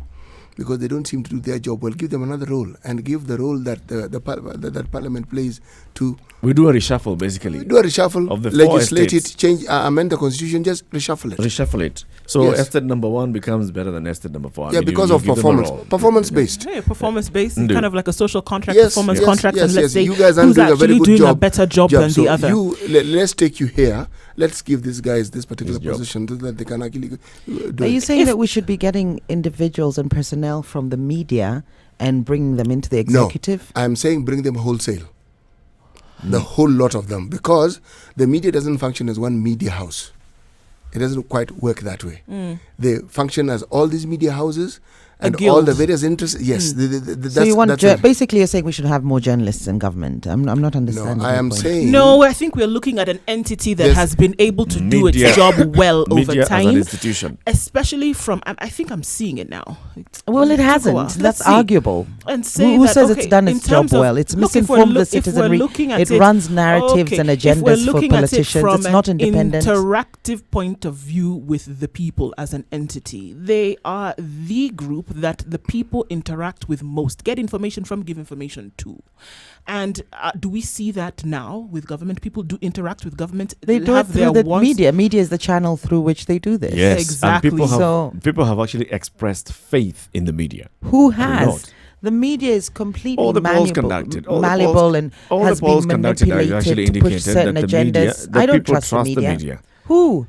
You. Where was You, the people. Who has? You. No, You- there's- well, you there's as an civil individual. society. You You. could say the same about many other institutions. Like civil which society. one? Look at Rupert Civil Murdoch. Like society, which one? civil society, church-based organizations, and so on. They're also quite trusted and respected by the populace at large. But with regards to the media, first of all, you've got that interference because they need the revenue, so they're not going to be talking back to corporates, which is what governments need to manage. They're not going to be pushing corporates for taxes, let's say, because they need the media. They need corporates advertising with them.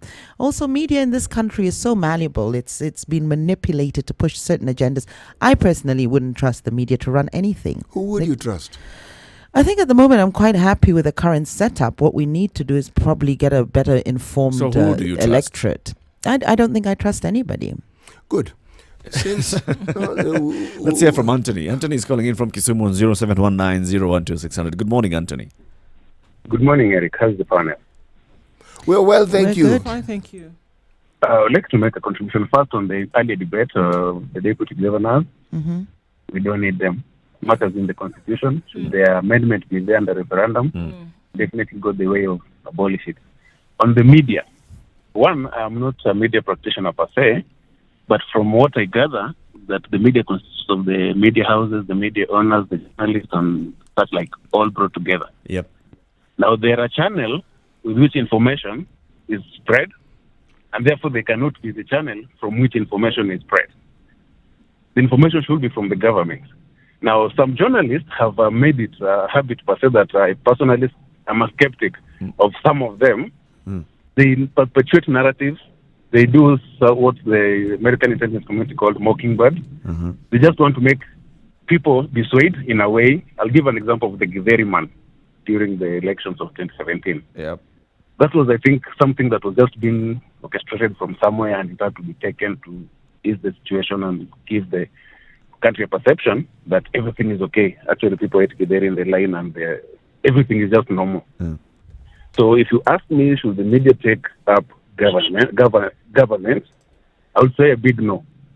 They just remain the people there. They become more objective. They become more focused, and perhaps continue doing what they're doing. If they go to government, they just become government. You won't have trust in them. Okay. Thank That's you. my take. Thank you, Anthony. 0719-012-600. What's your take on this? Siti Muga is saying the media should take over the presidency, and he's being very clear on this. It's media should become the presidency because, well, the executive arm of government is basically not doing as well as it should be doing, and yet the media is doing a lot more, and it has the faith of the people, the trust of the people, apart from everybody else, apart from Jerry. So no, the media. What you're suggesting, and I'm still finding it. I'm bamboozled. You're suggesting the media should run the country. Yes. They So- already do, actually.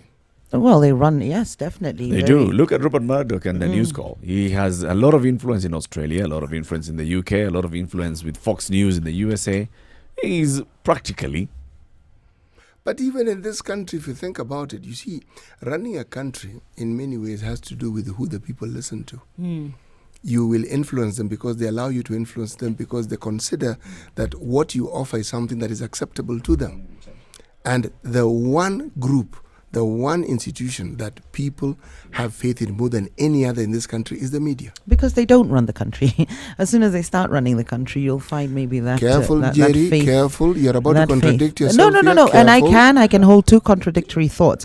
They don't run the country in terms of practically, they're not implementing policies. But what they are doing is influencing. Stop. Hold on. What do you mean they don't influence policy? They're not implementing policy. What do you mean they don't implement? Designing and implementing policy Which is policy?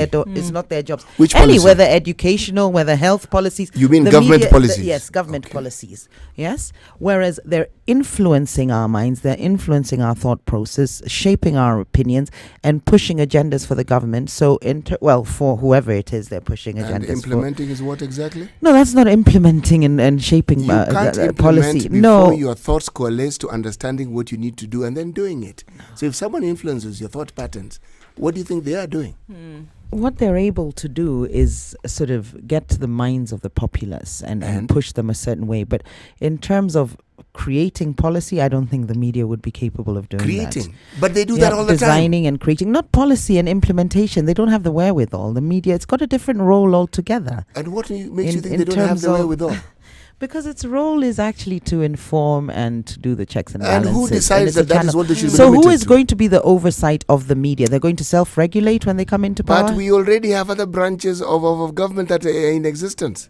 Who's the oversight? I don't know. I'm perplexed by this Practically, one. who oversights the government? Who's the Yes. oversight body for the government? Who's Remember- big brother? Who's the government's big brother that is watching? And making sure Parliament that they're is doing- actually the watchdog. So they watch the over one that does, themselves. Yes, and then for the people, it's the media. But let's So And they the watch media over would what? Be themselves, elected more or in? less. How let's would it hear work? from Richard in Kilifi. Richard, good morning. Good morning, sir. How are you doing? Very well, Fine, thank you, Richard. Yes, I called to disagree with one of your presenters that Yep. the media should never be the government. In this case, they cannot assume the role of the executive. The main role of the media, of course, against now the government is to hold the government accountable Absolutely. by providing the checks and balances. Apart from that, they should be there to inform public opinion and also shape or influence decisions made by the people. Once you Reflect inform the public people that opinion, this is what- yes. Once you inform the public that this is what is happening, then they will be at an informed point of view to make the best decisions against or pro-government.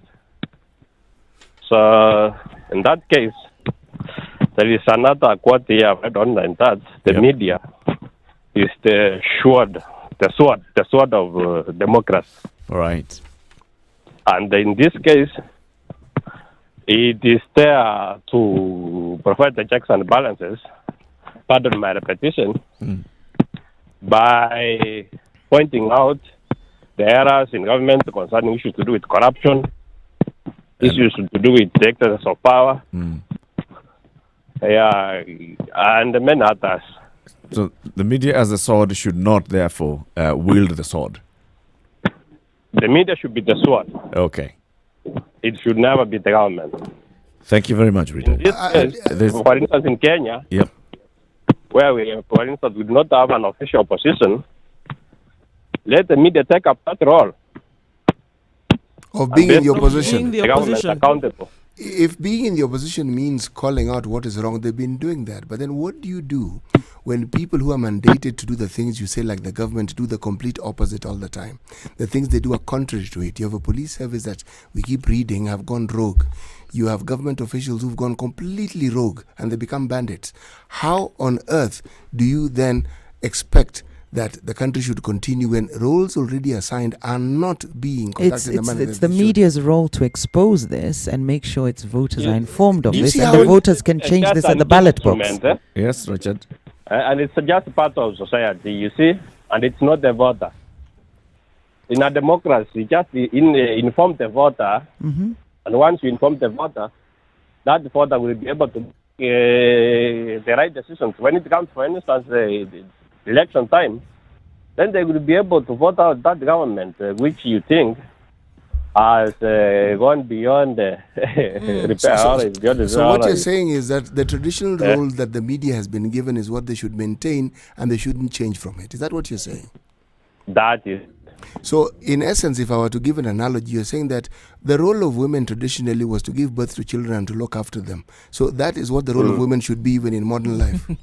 No. Anyway, your analogy does not hold. I don't think it's purely contextual. You're right, because what you could say with regards to the role of the women is that if they start working, they will stop giving birth, and it's important to give birth, which is what would happen with the media. If they start going into government and leadership, they would stop serving their function, which is not only to inform the citizenry, but also to reflect the sentiments of the citizenry and inform government to a certain extent. So if they were to go into government, of course, that would start to negate from what the trajectory they're on in terms of making sure the citizenry is informed. They would have things to hide.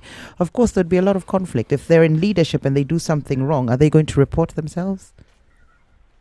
Yes, I have another point here. Oh. We've had journalists who have gone ahead and then become MPs. And once they enter parliament, they also become hypocrites, and they start doing those things that they have been opposing. Case in point, there is an MP from Mombasa here, but I don't want to mention names. Yeah, once they assume that Rora become the MPs, Mohaji they lose focus. They lose focus. And they change. They become... Okay. Richard, the real oppressors. Richard, thank you very much for your contribution. Your points are made and they're valid. Asante sana. Good morning. Good day. From Mombasa, Okello, good morning. Good morning. How are you? Good morning. Thank you. Good morning, Okello. Well, thank you. Yeah, it's a very wet morning in Mombasa, but I hope it's better in Nairobi. Anyway, my views are... I think media evolves and all that, and the roles of the media evolve and all that. But the basic role of the media is to provide the honest, unvarnished truth, and that is apparently. Might apparently be part of the media the problem, because you find sometimes media is reporting for certain politicians or for certain political parties. Yeah. So I think the role of the media is to provide the unvarnished truth, whether it is whether it sounds good or not, against Jubilee or whether it is against ODM, whether it's good or not. Theirs is to provide the truth, and ours is to make a decision, because the checks and balances are already there under our constitution. I hear people talking about opposition and all that, but the checks and balances in our system of government is that the executive does whatever it does. It's checked and balanced by the legislature and the judiciary. So I think when we look at it from that basic concept, there shouldn't be a problem. Asante sana, Okello. Yeah. Thank you very much. This is Spice FM 94.4 in Nairobi. You're listening to The Situation Room. Kenya's biggest conversation is now 8 o'clock. Let's take a look at traffic. Traffic. All right, Langata Road is showing its belly this morning, and it's all about traffic. Nobody seems to be able to get anywhere for the last half hour, and we don't know what is causing that specifically this morning, but chances are we'll find out really quickly. It just could be that everybody's on the road and trying to get off the road before a certain time this afternoon. All right. Apparently it said that Karen, Rongai, Kiserian, those areas have a lot of cars. Add cars from Langata and the mess is huge. Thika Road also is a mess. It has taken 2 hours to get to Upper Hill. Might as well have a job in Nakuru. All right. Let's see what the situation is as time goes on. Other than that, nothing alarming. If you do find something that we should know about, the number is 071 901 2600.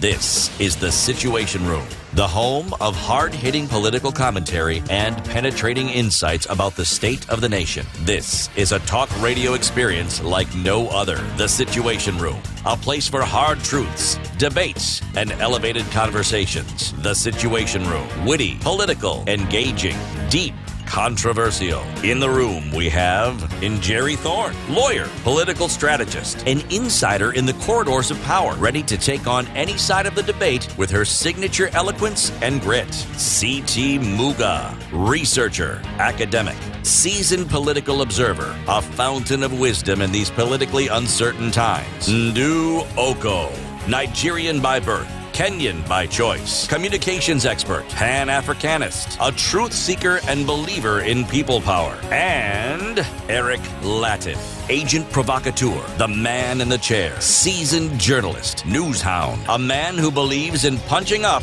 not down. This is the Situation Room, the only way to start your 2 day. minutes after 8 o'clock. Good morning.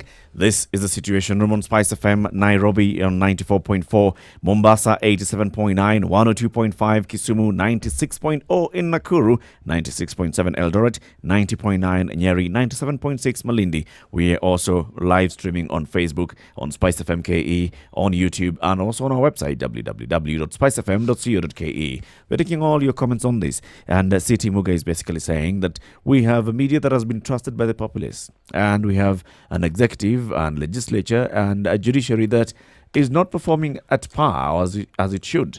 So why not just make this trusted one the one that runs government? And in fact, he's basically saying, let the media form the presidency. What are your thoughts on this? 0719 012 600. So the study that we were talking about actually earlier that placed the media as the most trusted, there was a study conducted in 2017 that said the traditional media enjoys 88% approval rating despite significant rise of social media. So social media has a 44% trust, and Kenyan politicians are the least trusted in society. There's the alternate view to this, that even though the media is doing its job and doing so well, as it were, whether it's based on opinion or whether it's based on fact, that then they should continue doing that good job within the parameters of the fourth estate, as it were, defined for media now. Because then if you change or remove those measures, then you would have, them not doing their job in a different arena. So we're saying, why change things when they're working, and allow them to just continue doing their job on that level and say, yes, just go ahead and continue. You've been doing a good job, carry on with it.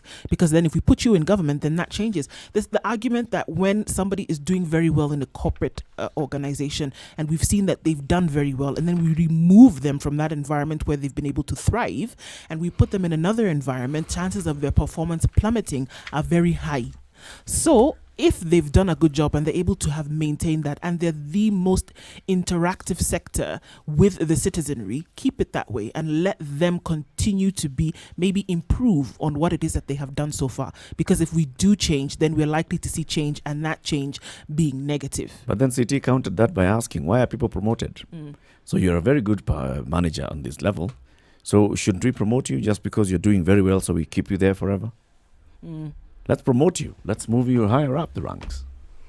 Remember recently, yesterday's paper, there was a change at the helm of...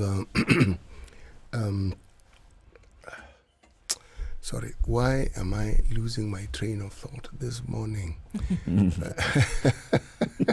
It's a Tuesday. The Air Rescue Service. Friday today's a Wednesday. The Air Rescue Service. Today's a Friday. What day is it? Wednesday. Today's Friday. Wednesday. Today's Tuesday. Today's Friday. Oh, gosh. And we are not lying. Air Rescue Service. Yes, AAR. No. What are they called? The ones based at Wilson.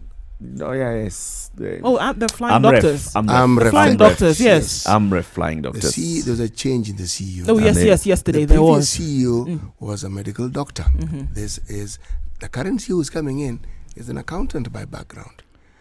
So, are you telling me that if a medical facility must necessarily be run by a doctor? The answer is no. Because CEO's job is to manage, not to treat. So anybody who is able to manage, so long as you understand what it is you're managing, that's why you have hospital secretaries. They are not medical doctors, not necessarily. They are people who understand management and administration. Again, different setting, different roles. It's not something that is being invented. It exists and it works. So then how, I would be very interested then to know, I mean, I think the argument does have its merits, of course. However, Is the practicality how of it. would we see this being done in this country? And we're saying that now with whom we have, or do we see then infiltration of the individuals that operate within government then coming into the media sector when that particular sector has then been given the reins of power to then execute the job of government? You're asking the question. Practically, how would it, come? How would it be birthed? You're saying that this is a situation that seems like a near impossibility, if not an impossibility. No. I just want to know how it would play out. Yes, but that's what you're saying, really, because it's difficult. How does this happen? It's difficult to fathom. Yes. I'm actually going to give you a facetious example. Yeah, right? voila. In 2013, we had a president and a deputy who were being called to The Hague. At the time, there were calls that these people cannot possibly be presidential candidates or should not be in this position, while at the same time they have court cases. Lo and behold, the cases continued. And they won an continued. election, and they served, and they are still in power. The impossibility is only an impossibility before you start thinking of the solutions that are possible. What exactly are you suggesting, that media professionals go into the executive? We should be getting our presidency from media professionals? Or? Why is it that when I say something, people don't listen? I said... No, I listened. I just didn't understand. No, so maybe you can clarify. I said, and I'm saying it again. One example is you change the constitution, that roles are changed. Changing the constitution is something we decide what we want to change. Is that not so? Have I got it wrong or have I got it right? You have got it right. Precisely. So if you have, I could as well have said, let the judiciary take over, but their track record isn't very good. Okay? Even in just managing their affairs, not very good. So how would we do this then?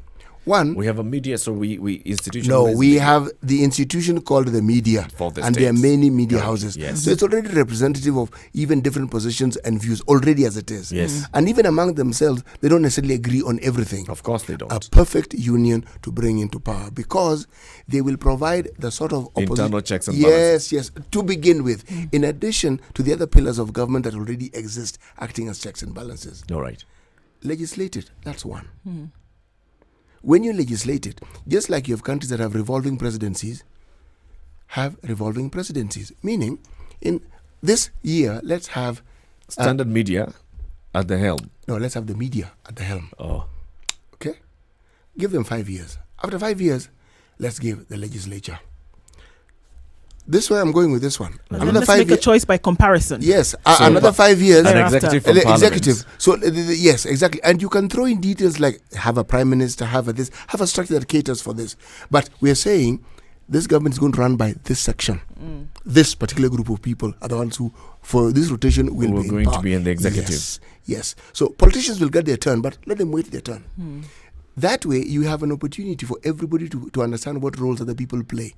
And when you do that, when you're rotating it, are we also now shifting the other roles? Are we saying now that media is sitting at the executive, I feel like we're in Alice in Wonderland. Judiciary is serving as the judiciary is just the judiciary. But judiciary is just the judiciary. Legislature is there. So who's serving the role of fourth estate? You see, my friend, now this is the question I was raising. Before the media came in, did the fourth estate exist? It existed. It existed in the proletariat, the Mwananchi. The Mwananchi has always been the watchdog. The reason why the media has its power is because of the influence it has on people. That's where it derives its power from. Plus, it has the platform for it to be able to reach millions of people at the same time. It does have a platform. Yeah. Yes. But City, what you're saying is we have a team that's functioning here very well. No, not very well. We have a goalkeeper of a team who's actually doing very well, and the striker is not doing well. So we tell the striker, the goalkeeper, go and be the striker. We have seen goalkeepers as being strikers and scoring penalties even. And then so you expose your goal. Yes. That's what happens. What makes you think that the person who's playing fullback cannot be a goalkeeper? Roles change. I'm simply the point I'm trying to make here is really this. When you want to talk about change and you want to talk about things, open your mind just a completely. Little bit Get out of the more. box. Think laterally. Don't just fix your mind, because you sound like a broken record. The same thing over and over. The same thing over and over. Change it. If this thing isn't, change it completely. Overhaul it completely. 0719-012-600. 0719-012-600. Are you able to get out of the box, as City is saying on this particular one? He's saying, let the media run government. Yes.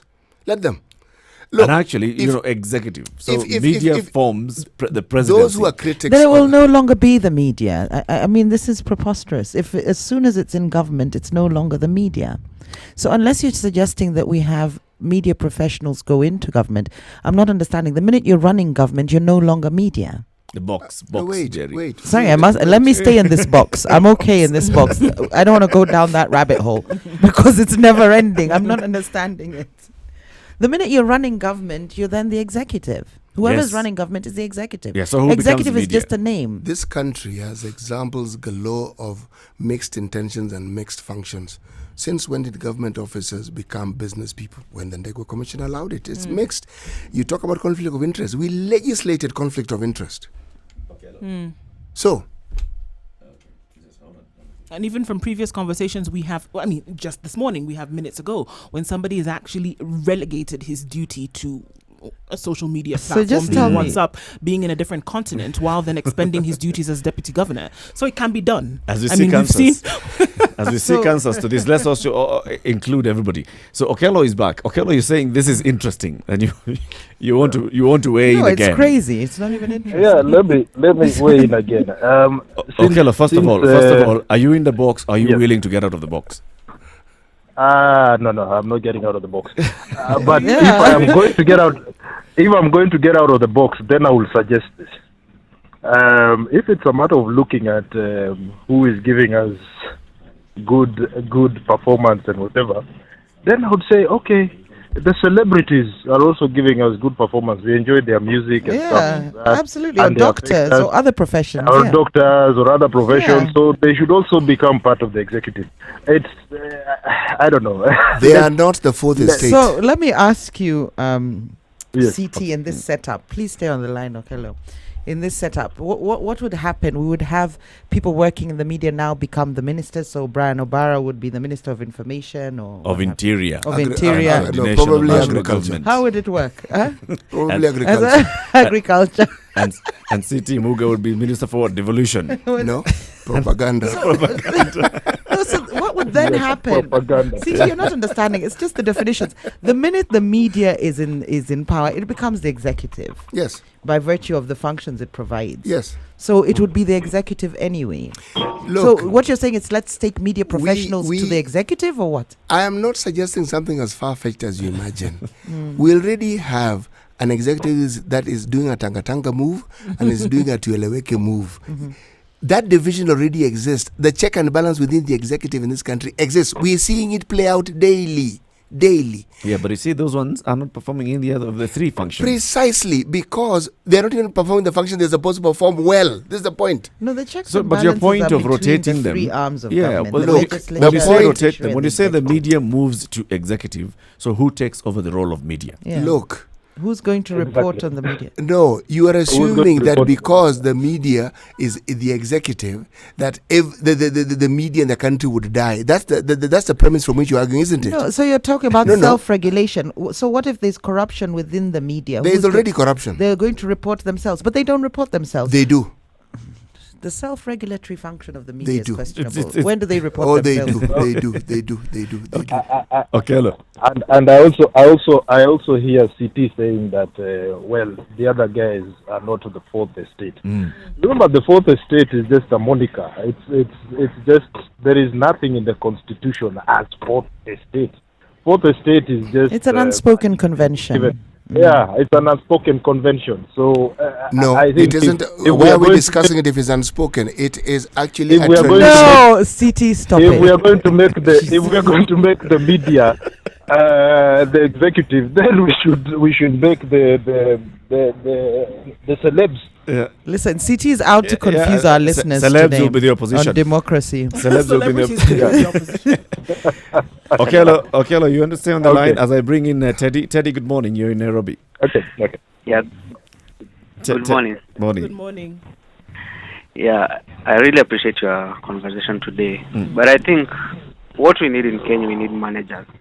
We don't need these personalities confuse Kenyans.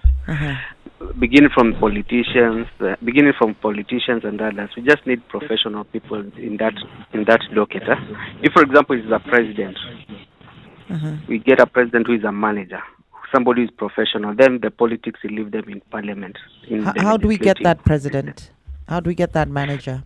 How do we put them there? How do we select them? I would like we go the parliamentary system. We vet them in. Okay. It would be better. And then we have maybe like two parties, instead of so many parties, just have two parties that big ones. We limit it constitutionally or to two parties? We limit we can have many parties, but all of them they narrow down to two. Okay, many parties, but they narrow down to two parties. They must join a coalition. Teddy, what would you say to the idea of a benevolent dictator? Remember, my friend, we cannot. There is no country that can go on without a dictatorship. Dictatorship is also a way of ruling. So it depends with the level of dictatorship. Or the level of benevolence, in this case. Yeah. Because let me tell you, if we live in a democratic country, we would suffer a lot. And that's why you can see so many people.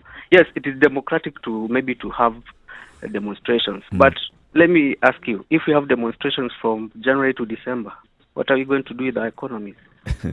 We need people to sit down and... I mean, the same question could be asked of if we have electioneering from January to December, what really happens in the country, which is a situation that we see ourselves in right now. Electioneering, constant electioneering.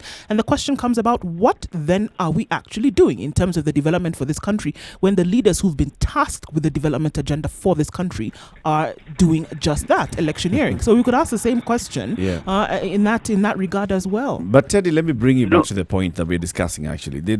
The idea that CT is raising here is let's have the fourth estate going to run the executive. Yes, no. I understand, but the problem is, remember, no one, we cannot trust anyone. As long as somebody is in power. So should we bring in a management consultancy firm to run the country? Do you think? We shouldn't trust them. Arthur Anderson or whoever it is. Let me ask you, and I won't mention names. Yes, I will not mention names, but let me ask you, how many media personalities do we know that are in parliament and they used to put the government on toes, but nowadays do you hear them? Mohaji Chopevu is who you're referring to. In their individual capacity. There are many others. But I think so this is the point.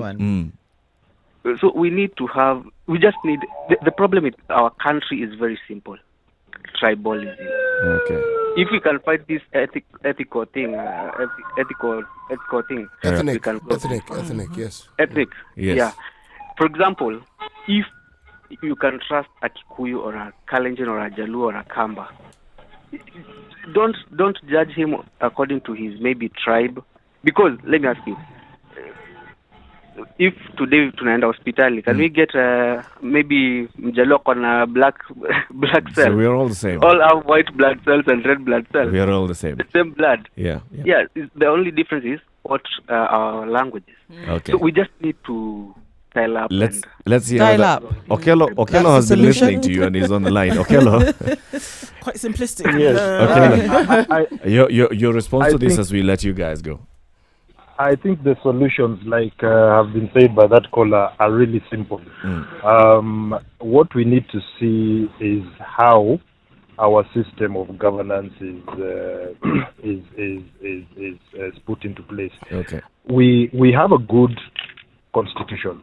By the way, I need to point that out. We have a good constitution, but I think the problem is just tweaking a few checks and balances. I'll give you an example.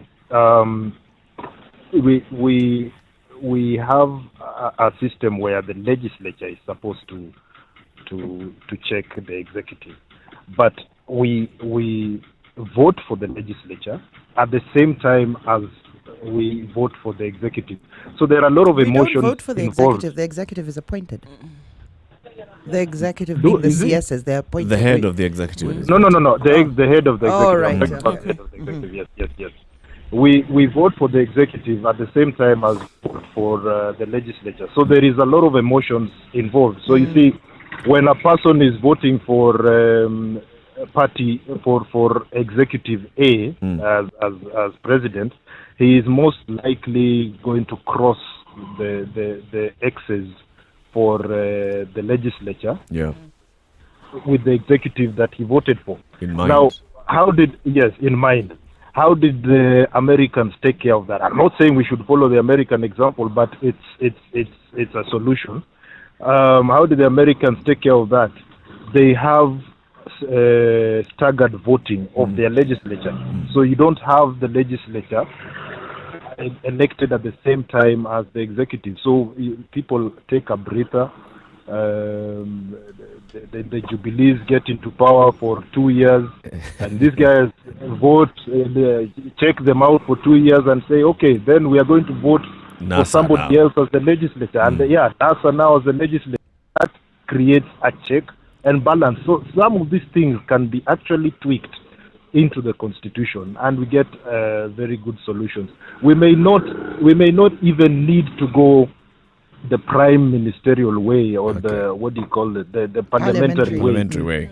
Yeah, it's just a matter of tweaking, looking at what has worked and actually adopting exactly what has worked and tweaking it into the constitution. Thank you very much, Okello, and thank you also, Teddy, for contributing this morning. Okay, thank you. Wish you guys a good day. This is the Situation Room, Kenya's biggest conversation at 24 minutes past 8 o'clock. We shall continue having our phone lines open, 0719-012-600. You can also comment on our social media pages, that's Spice FM on Facebook, and via our hashtag Situation Room on our Twitter handle, Spice FM KE. Good morning.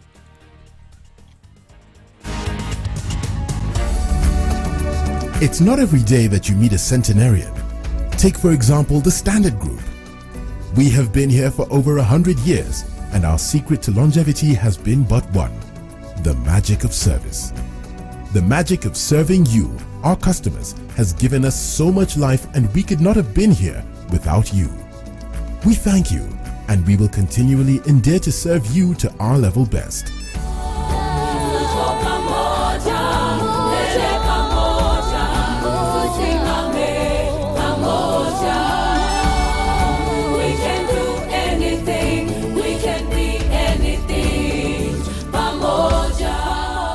The Standard Group Customer Service Week.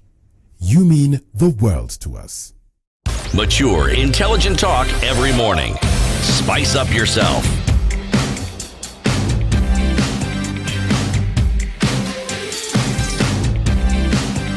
Mornings done right. 94.4 Spice FM, 25 Nairobi. minutes after 8 o'clock. Happy Customer Service Week from all of us at the Standard Group. Of course, from all of us in the Situation Room. Kenya's biggest conversation. Telephone lines 0719-012-600. So, CT, now just tell us how you see this thing working as we conclude. Because our main question has been how? Okay, we may be willing to get out of the box, but how? Before we promulgated the new constitution, the 2010 promulgation of this new constitution, no one had any idea how it would work, but there were all these nice things we were told about the constitution. Even now we're struggling with the constitution, but we have a constitution. The process of change doesn't render its success to change, but in accepting that you can actually bring about change. So I'm not providing a one-fit-all solution. I'm saying there should be a willingness to actually open one's mind to understand that there may be other solutions that you haven't thought of to a problem that exists. That's it. That's my response to you. Open your mind to solutions that ordinarily or traditionally you have not considered. Emancipate yourself from mental slavery. None but ourselves can free our minds. Okay. Should we play some Vibes Radio? Yeah, we should play some Vibes Radio. I think what CT's onto is interesting in that we should think outside the box, no doubt. But you can't completely overlook the basic ingredients of a democracy and the setup of a democracy if we're going to embrace democracy. There's no harm in fine-tuning and tweaking aspects of it, but we can't completely turn it on its head to a point it's unrecognizable. It then becomes another. It becomes another system, and it becomes a whole new book. Look, people who brought this system to us, the UK, have two main parties, really, don't they? Labour and Conservative. New Labour metamorphosized so much that you couldn't even recognize the difference between Labour and Conservative. Yes. So, I mean, we have that here. Party that's ideologies democracy aren't that evolving. So, if the so-called bringers of democracy have shown us the way to evolve. Why don't we follow these examples and evolve? Themselves, the dominant discourse in the West right now is post-democracy, because democracy is actually in crisis and not working there, primarily because of the media and misinformation and the electorate being uninformed, and so their vote is not counting for much, or it can be thank easily you for skewed. that piece of information. But so the media should take over. they Yes, themselves, if they're that powerful, if they can even subvert democracy in the West, which is actually the cradle of democracy, then they should take over. I think democracy had a timeline, and the West have reached its expiry date. The Western form of democracy. Western form of democracy. Yes. So why do we not actually learn have why do we have this one size fits all democracy that we take? Exactly. And with this argument coming into place, it provides a unique opportunity to take bits and bobs from where we see, and then create cornerstone of democracy is of choice. Western democracy. The same democracy that we've said clearly at the point some countries are at, it's falling apart.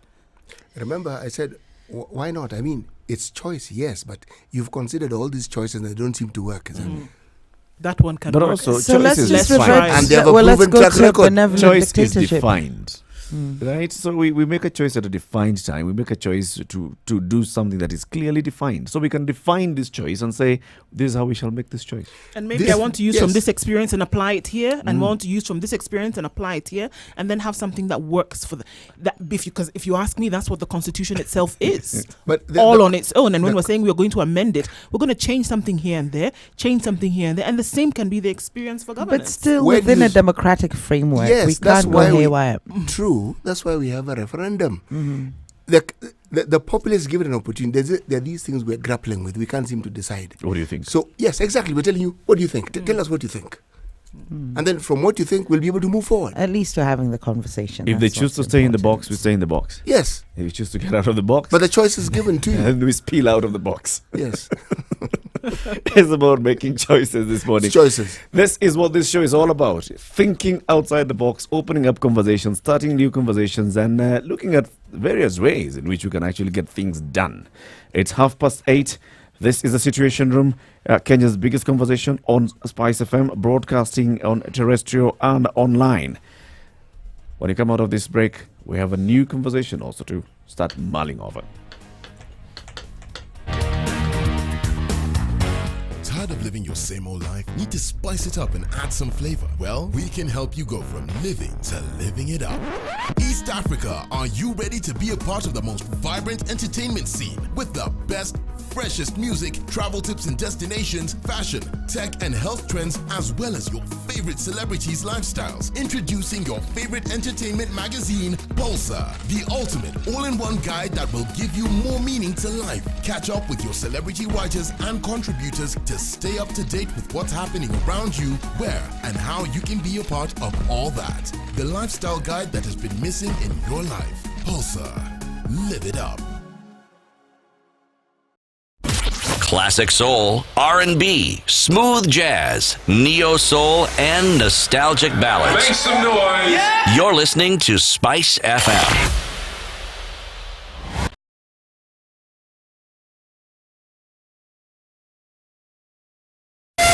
96.0 Spice FM, Nakuru. The Southern Bypass off Traffic. Mombasa Road is no longer a bypass because nobody is passing by. It is a mess. It is chock-a-blocked bumper to bumper. You might as well stay on Mombasa Road. You might get to where you're going a lot faster. Waiyaki Way, you're either late or you're early. There is really no in between, and we're not getting you to town any sooner. Sorry. It is a mess there as well. There's bad traffic at Jogoo Road, Bahati Yote Mbaya, unfortunately. And it is the hour. It's likely to happen round about now. So give it some time. It'll open up. You'll get where you're going. Langata Road, unfortunately, as well, is not moving. All right. Nothing's moving. I don't have any good news. I'm sorry.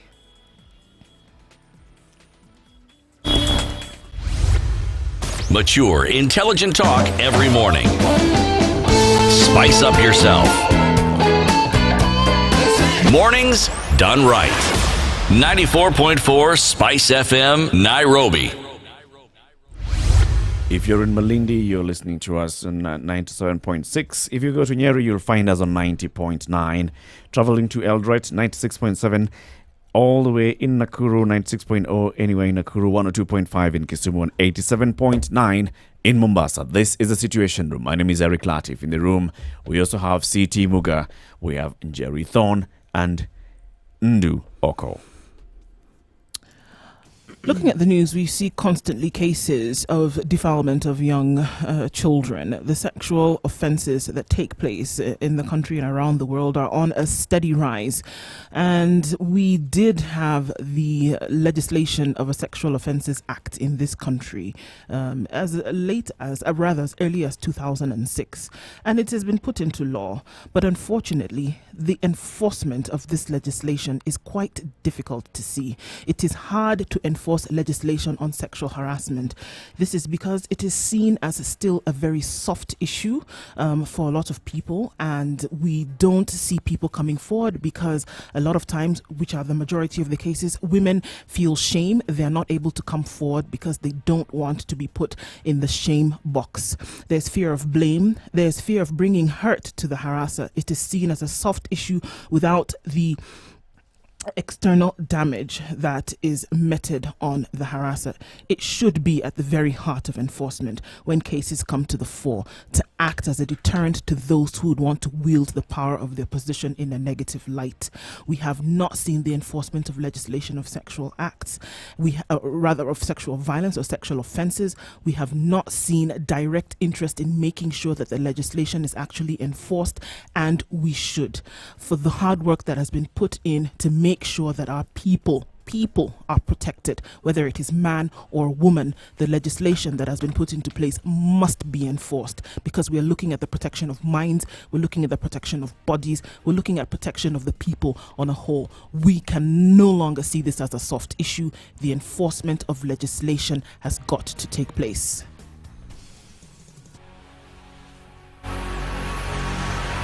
Everyday, quite sad issues that we see, isn't it? I mean, and we can look at it as purely social. 3-year-olds, 5-year-olds, 8-year-olds, 10-year-olds, 18-year-olds, defilement cases, rape cases, sexual harassment in public institutions. We're replete with examples across this country, across the continent, even as late as yesterday when stories came out of West Africa of the sexual advances that are being made upon students, and basically sex for grades. And we want to look at it as maybe as a game, but it actually is quite a serious issue. And it will fall in the category of sexual offences, and we have legislation against such in this country. The Honourable Jokin Dungu went very, very far in making sure that the Sexual Offences Act in this country was made law. It was made law.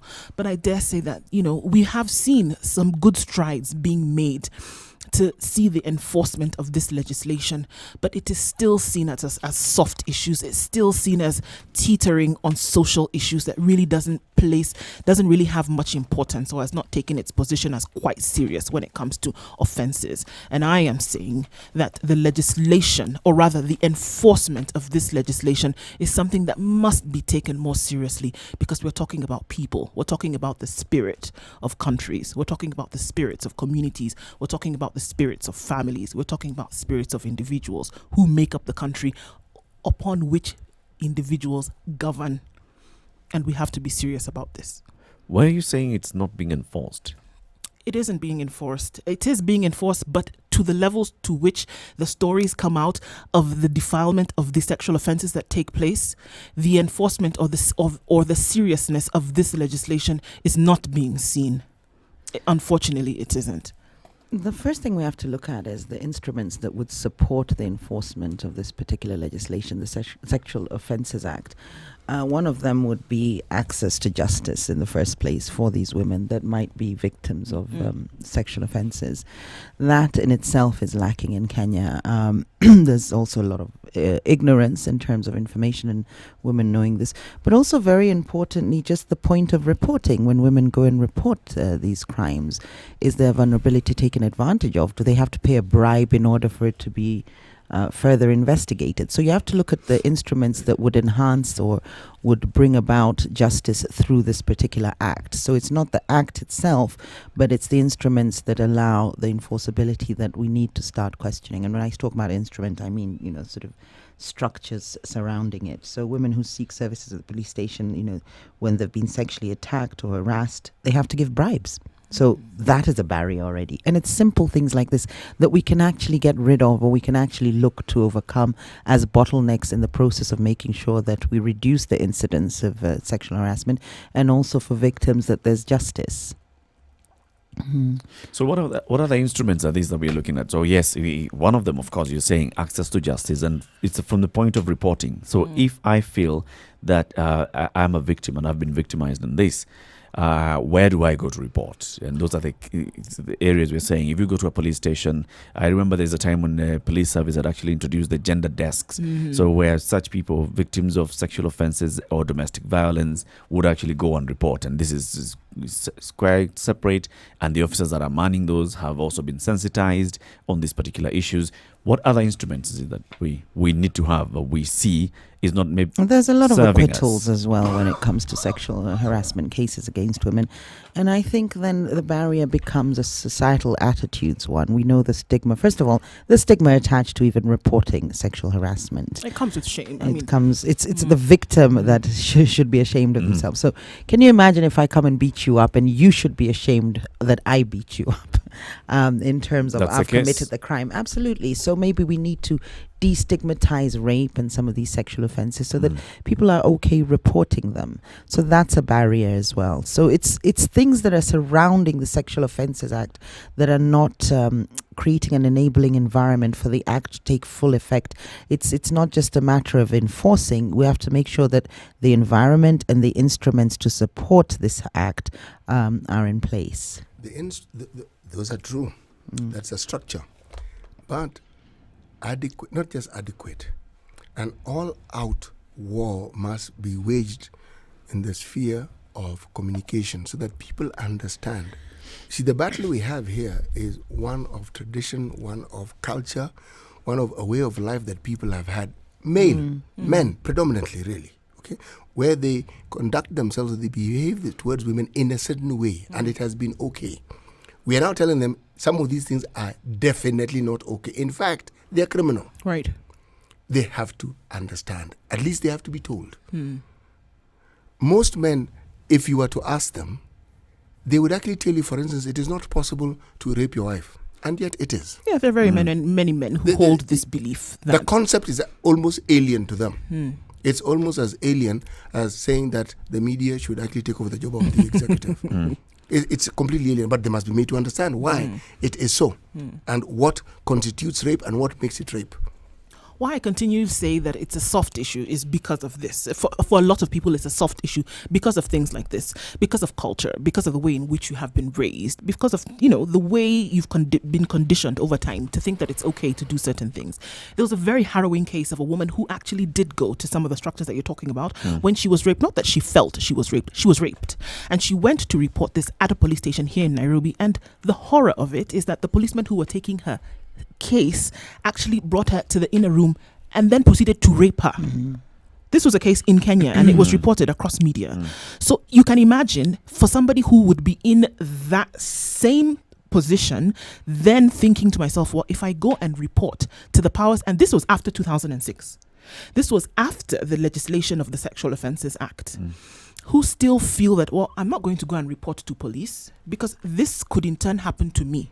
Who then do we take this to? So then we get to the place where you've killed this individual's spirit, and then should she then come later to make a decision about who is going to then be the custodian of her rights in making a decision on election, for example? What kind of decision do you think she is going to make? And I'm saying that we don't enforce it because we still see it as a soft issue. It's almost laughable when you want to come and criminalize something that somebody has seen as normal for all the days of their lives. And I'm saying that our way of thinking must change. Our enforcement of legislation must go to a higher degree. for where we are, it is not acceptable. Sure, we've seen some cases. Most recently, we had the sentencing of a few sportsmen for 15 years after having raped a young woman in Nairobi. And they've been sentenced to jail for 15 years. But then also really understanding what rape does to an individual. That there's certain things that you've taken away from that person that they will never be able to get back. Is 15 years then enough? You see the defilement of a child at the age of 3 and somebody takes that away from her. Her life has changed, or his life has changed completely. So how serious are we taking this? It's not enough to just have it down on paper. It actually must be enforced. A lot more work must be done. There was a task force that was actually established soon after the Sexual Offences Act was assented to become law. So the Attorney General in 2007 appointed a multi-sectoral task force on the implementation of this law. So they were supposed to look at policy framework and guidelines for the implementation and administration of the law, and to propose effective measures to secure acceptable schemes, programs, and other mechanisms for the protection, treatment, and care of the victims. So you see, even then, it was clearly understood that this piece of legislation alone will not be able to fight this. So there was a task force that was appointed, and they looked at all those other areas. But maybe what we are saying is that, yes, those areas and the policies that were put in place, we need to review them. We need to look at what's working and what's not working. We need to have that national conversation again on this is supposed to be working. This way it's not working this way, so let's tweak it. Because, like you say, it's not just the law. It's not just the piece of law and taking somebody to court. It doesn't end there. This is where it begins. There's the societal attitudes like that City has alluded to. There's the act itself. There's the reporting mechanism. There's the prosecution process. There's the investigation bit. How do you prove this was what happened? The entire chain. It's There's important. the patriarchy. There's the patriarchy as well, of course. An entire chain of that. Maybe we need to look at that. So who should we be talking to about this? I keep saying that when we talk about the government, or we talk about bodies that are then weighted with legislation, these are individuals. And until we get to a place where there is a mind shift, towards that we are dealing with human beings, then we will start to see people actually regard that it's the human being who is bearing the brunt of this offense, for example. Then we will be able to take it more seriously, because like I said, it's conditioning over time that it has been, well, it's the way we've always done things. We're not taking it seriously, as seriously as we should. If we look at the custodians of human resource in corporates, for example, human resource managers, and if somebody comes to ask and say, look, I have been victimized, or this has happened to me, I've been harassed sexually by a colleague of mine, for a lot of cases for women, the first question they're asked is, what did you wear? Or what did you say? Did you lead him on in a certain way that made him react in the way that he did? We already apportion blame to the victim before we even find out what has happened. And that's the kind of conditioning that I'm saying must be reversed. And we see that replicating itself, not just on a corporate level, we see that replicating itself on a national government level as well. We had a case a few years ago when the Nairobi governor actually slapped a colleague of his. And if we're looking at it through a different lens or a different eye, we would have condemned that. It would not have been that she was making noise and shouting like a harpy in his ear. It would have been that, look, you cannot do something like this and get away with it. But we don't take it seriously. It's a soft issue. And you can imagine if we, as laymen, take it that way, how much more on a government level where they have the mandate and authority to legislate, how much more seriously do you think they take it? I think we should actually also, now that you've brought it up, now you mentioned HR, so the reporting, the people that are reported to, if somebody comes to you and reports, this and that has happened to me, we should also place responsibility and culpability on that person. So they should take action, because many times it ends there.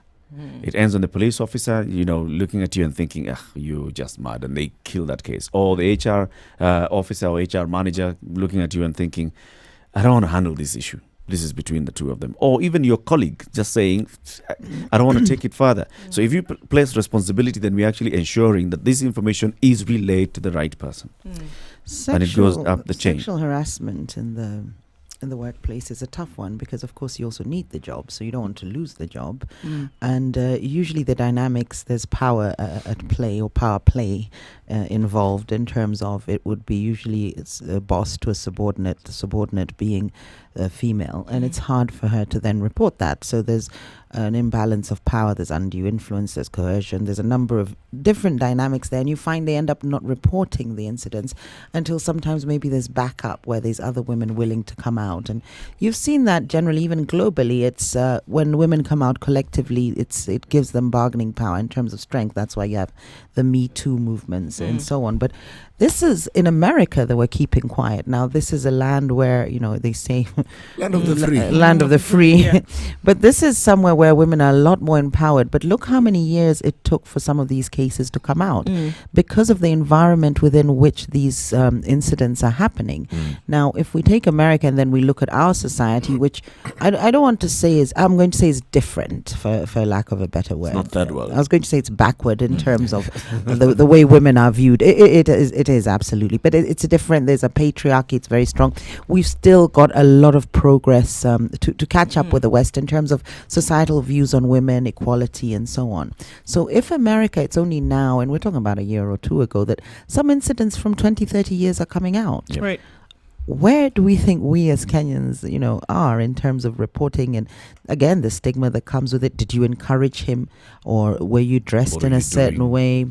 So it's a society that the patriarchy also protects itself and somehow creates shame around the woman and not anybody else, sadly. I open up the phone lines now, 0719-012-600. Let's have this conversation. Ndu Oko is saying, we are not serious in implementation of the Sexual Offences Act in the country.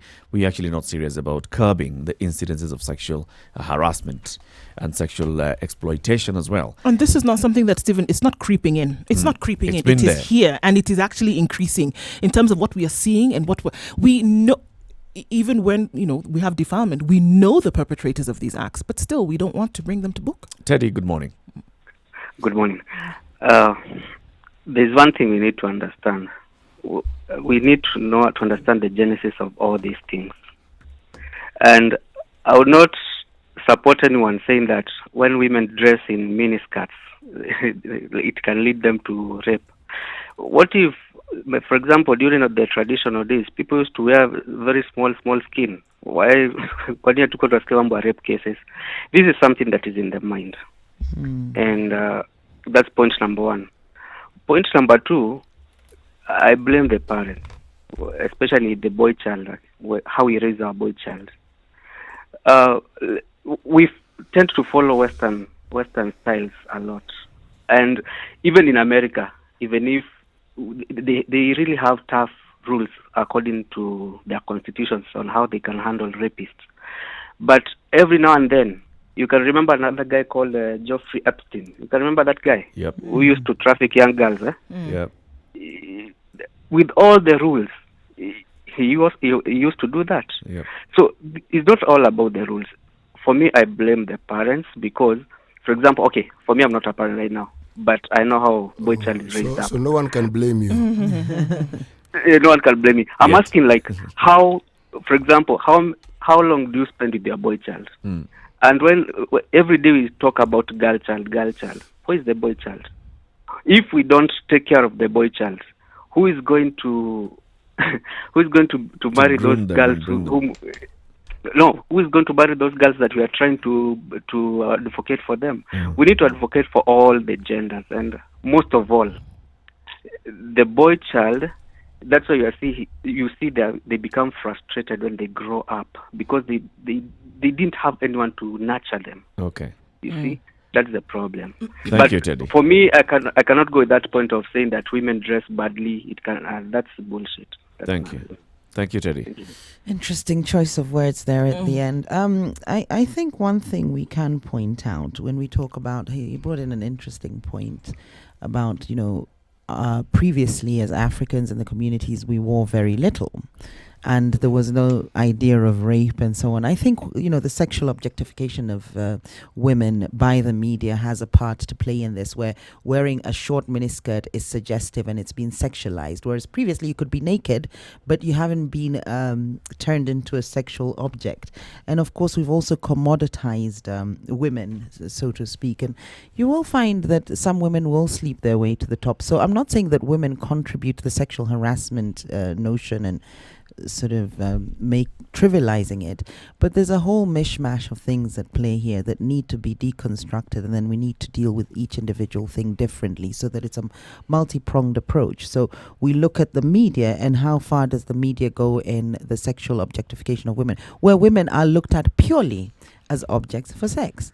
So that if you do act upon them in this way in terms of sexual harassment, you don't see anything wrong with it. You've been encouraged to do so. The kind of music women are videos not that we see, women are you not know. promoted as leaders of industry. Women are not promoted as opinion shapers. You don't see women on the Jeffrey Koinange show. I keep saying this. Not there to comment about the state of affairs in the country ever. So when women are not promoted as anything other than sexual objects for men, you can see why you start to normalize this notion that it's okay what you to say, rape them. you're talking about a structured, stratified distinction and discrimination of women, because and the discrimination is purely based on sex. You're female, and it's historical.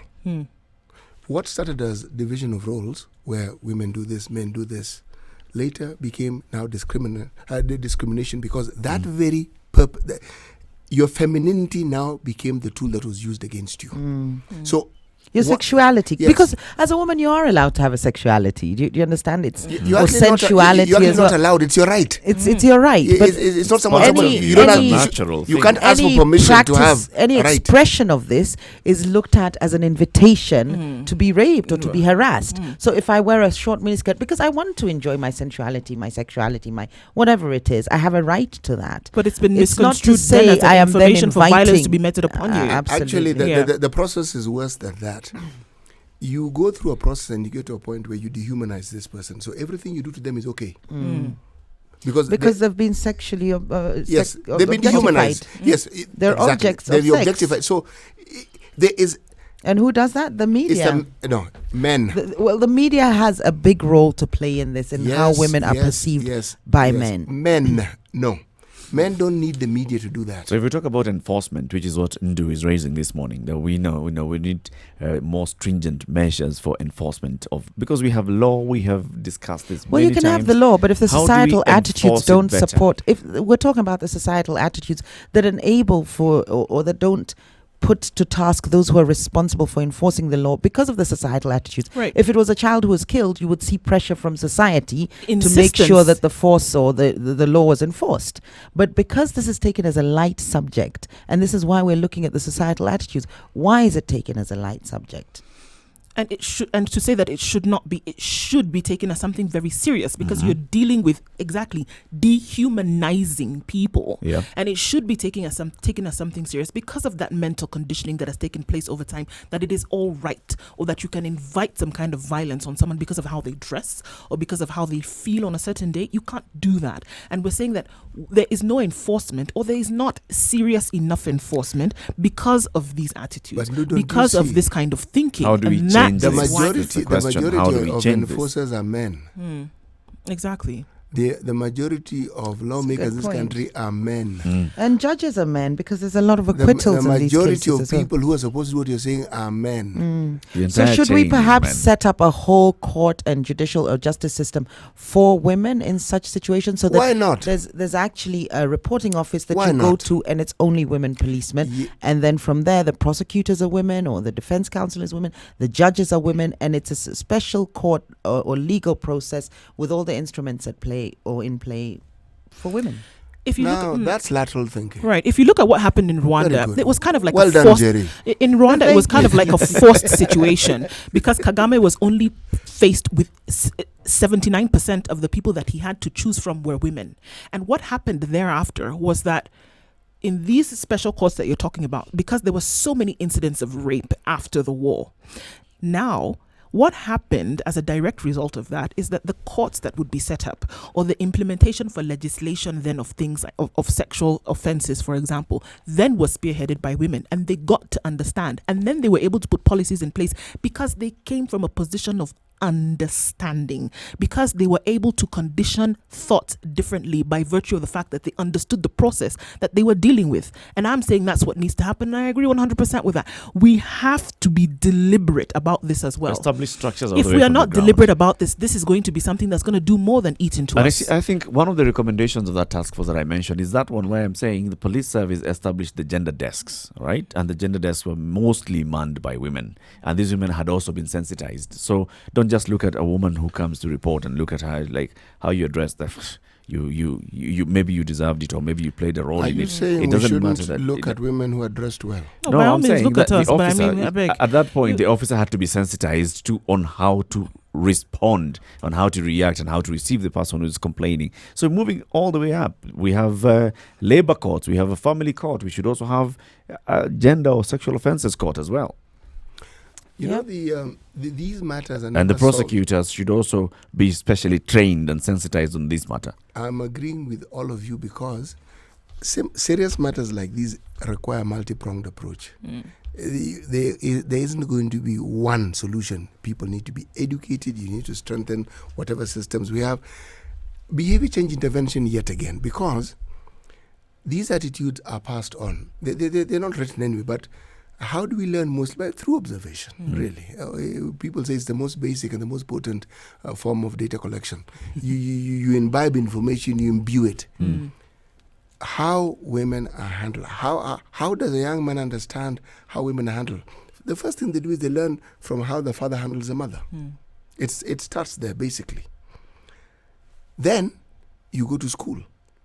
And this is where, again, the parents play a role. How do you handle your children? Roles within the family. How do you bring them up? What roles do the girls in your family have? What roles do the boys have? Do you prevent your son from going to the kitchen? When you start by saying, that is a girl's job, you know, you are already planting those seeds. You've compartmentalized from the very beginning. Yes, exactly. So a problem is waiting for you in the future, because this person is going to believe that they are little lord of this particular little manor. Okay? When people talk about the boy child being disenfranchised, that fellow has been socialized into it because they've been given this false sense of entitlement that as just being a boy and growing up, there are certain things that you are entitled to. Now, that mindset is a guarantee for disaster for you, because you don't make the effort that other people make. And these are the young boys who then grow up and we elect them into office, who then are mandated with the responsibility of enforcing this legislation. And they are not. These ones, they are not going to enforce. These are people who are already entitled. And these people already have a completely skewed view of life. We're talking about enforcement of the Sexual Offences Act, because we see an increase in the number of sexual offences. We also see an increase in the number of publicized cases. But we still have a problem in the community. How should we ensure we have better enforcement of these laws? 0719 012 600. This is a Situation Room, Kenya's biggest conversation, broadcasting from Nairobi, around the country, and also online. Good morning. It's 9 o'clock.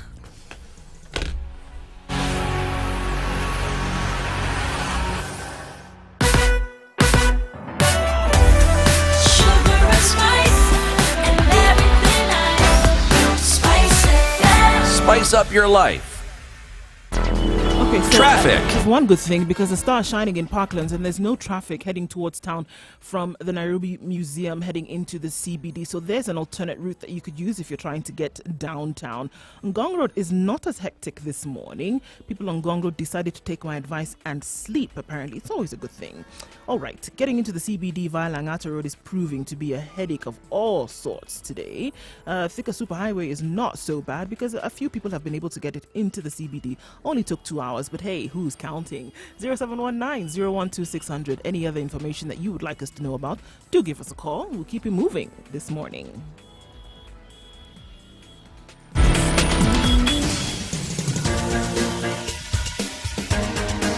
This is the Situation Room, the home of hard-hitting political commentary and penetrating insights about the state of the nation. This is a talk radio experience like no other. The Situation Room, a place for hard truths, debates, and elevated conversations. The Situation Room, witty, political, engaging, deep, controversial. In the room, we have Jerry Thorne, lawyer, political strategist, an insider in the corridors of power, ready to take on any side of the debate with her signature eloquence and grit. C.T. Muga, researcher, academic, seasoned political observer, a fountain of wisdom in these politically uncertain times. Ndu Oko, Nigerian by birth, Kenyan by choice, communications expert, Pan-Africanist, a truth seeker and believer in people power, and Eric Latin, agent provocateur, the man in the chair, seasoned journalist, news hound, a man who believes in punching up,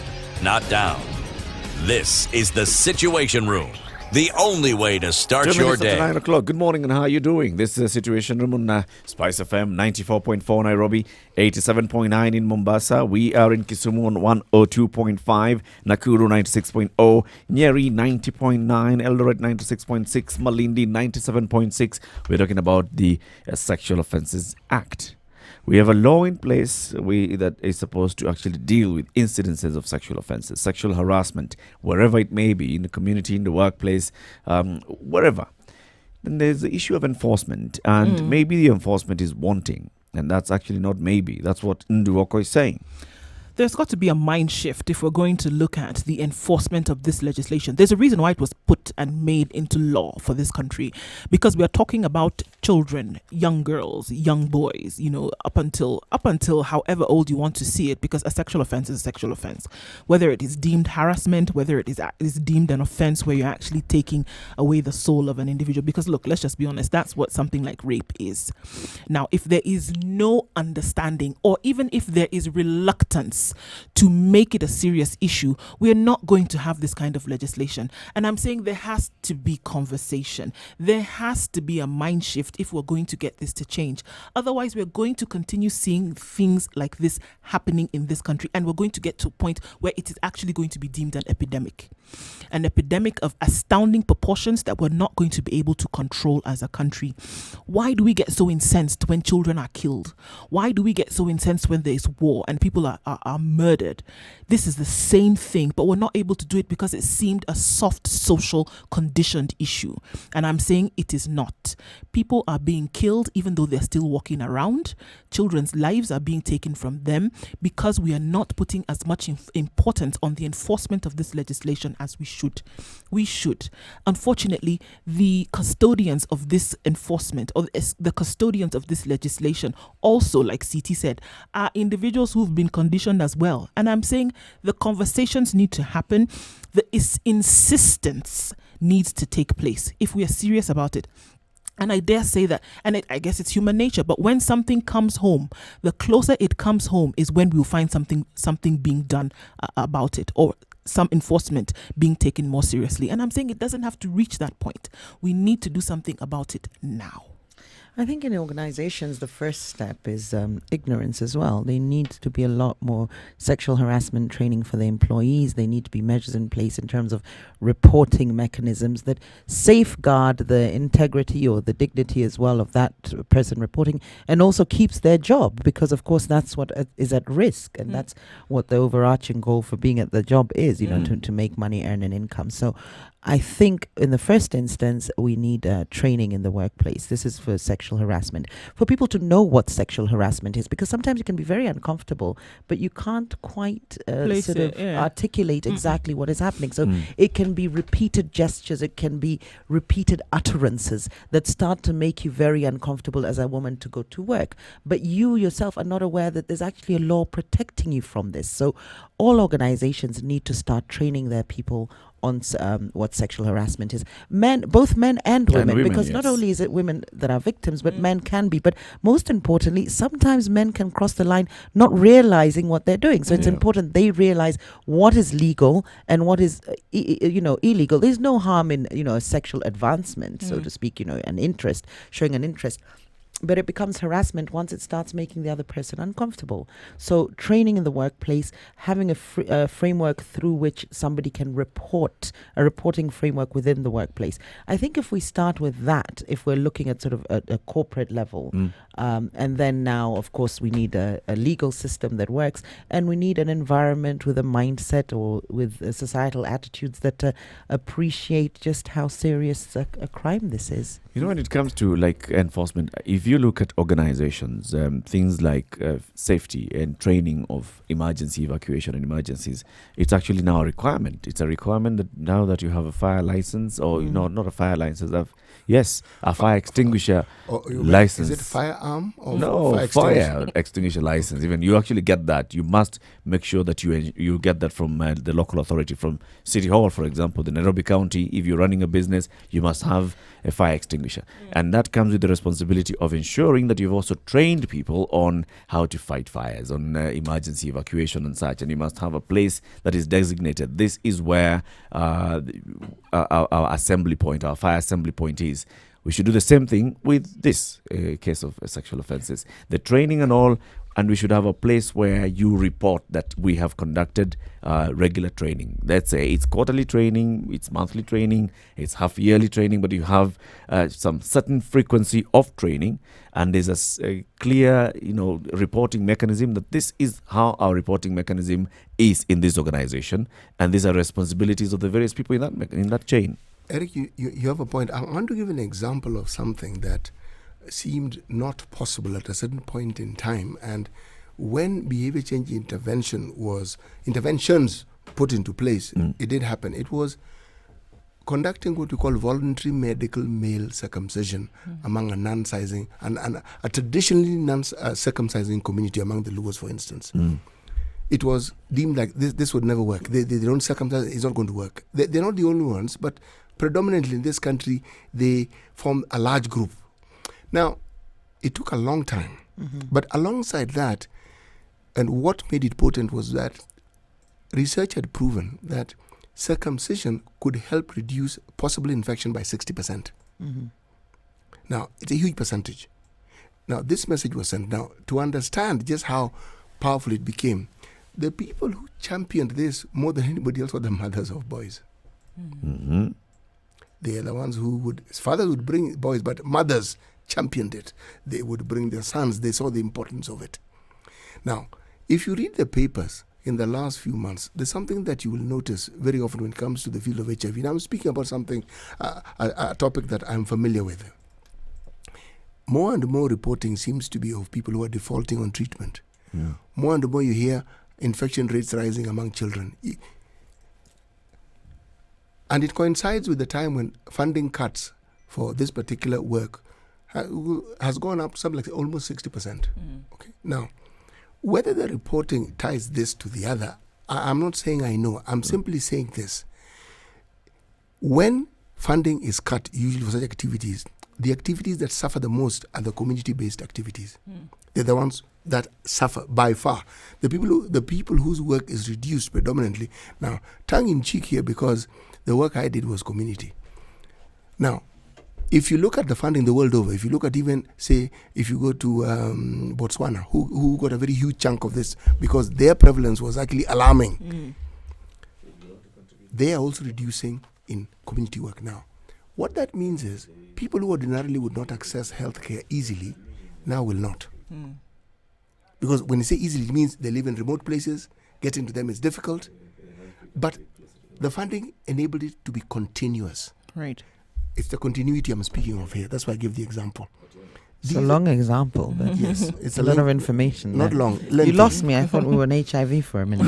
No, we are on HIV because the moment Ndu mentioned this and said it had reached almost epidemic proportions, then you have to give the example of a disease because those are the epidemics that it's a good parallel to go from. Yes. Right. I want to open up the phone lines 0719-012-600. Otieno from Nairobi. Good morning. Morning. How are you? Good morning. Very well, thank you. Great topic. Thank you. Now, I think the problem is the way we bring up our boys. Because I remember there is a time I went up country, and one of my neighbors, our neighbor's son found me in the kitchen and he was like, "What are you doing in the kitchen?" Are you lost? Boys are brought up not to do certain things. We are told that you're not supposed to do this. Only women are supposed to do that. And then our culture is also a problem. When boys go for circumcision, they are told that now you've become men. They are separated. They are not supposed to mix with the women until they heal. You know, it makes them feel superior, which is very wrong. So I think we need a mind shift from the way we bring up our boys. Absolutely. And you know, boys as a small boy, when you cried, you were told, you asked, why are you crying? Boys are not supposed to cry. Why are you doing that? Boys are not supposed to do this. So that is where the problem is. Otieno, how do we spread this message across the country to ensure, you know, this conversation that you're raising, actually, it was also the same thing, the same point was raised by Teddy. It's what we've been discussing this morning. It has been said over and over and over again. How do you actually ensure that this time something happens? It's not going to be easy because, you see, we also glorify violence against women, you see, whether in the media and in so many places. I think, and especially a country where most people don't listen to, that is where mostly the problem is. Because most of the boys who grow up country feel so superior to women. And when they come to Nairobi, and then there's this thing of women liking bad boys. You know, what's up with that? That's a different. It's a different. Going off on a tangent. You're digressing a little bit. Why do you like bad boys? Yeah. So there's so much we need to do to change people's minds. Yeah, I think also coming from the premise of asking, what is it going to take for the enforcement of the legislation? Because people say before, okay, if we have an act legislated, okay, it has been legislated, I mean, across the country. And yes, to be honest, we have seen increased cases of, sentences for people who defile children, for example, or where rape has taken place. But we're saying that the enforcement or the seriousness with which this legislation is being enforced is not ensure And what is it going to take? What is it going to take for those who are at the helm or who are the custodians of this legislation to actually to ensure that it's enforced? What is it actually going to take?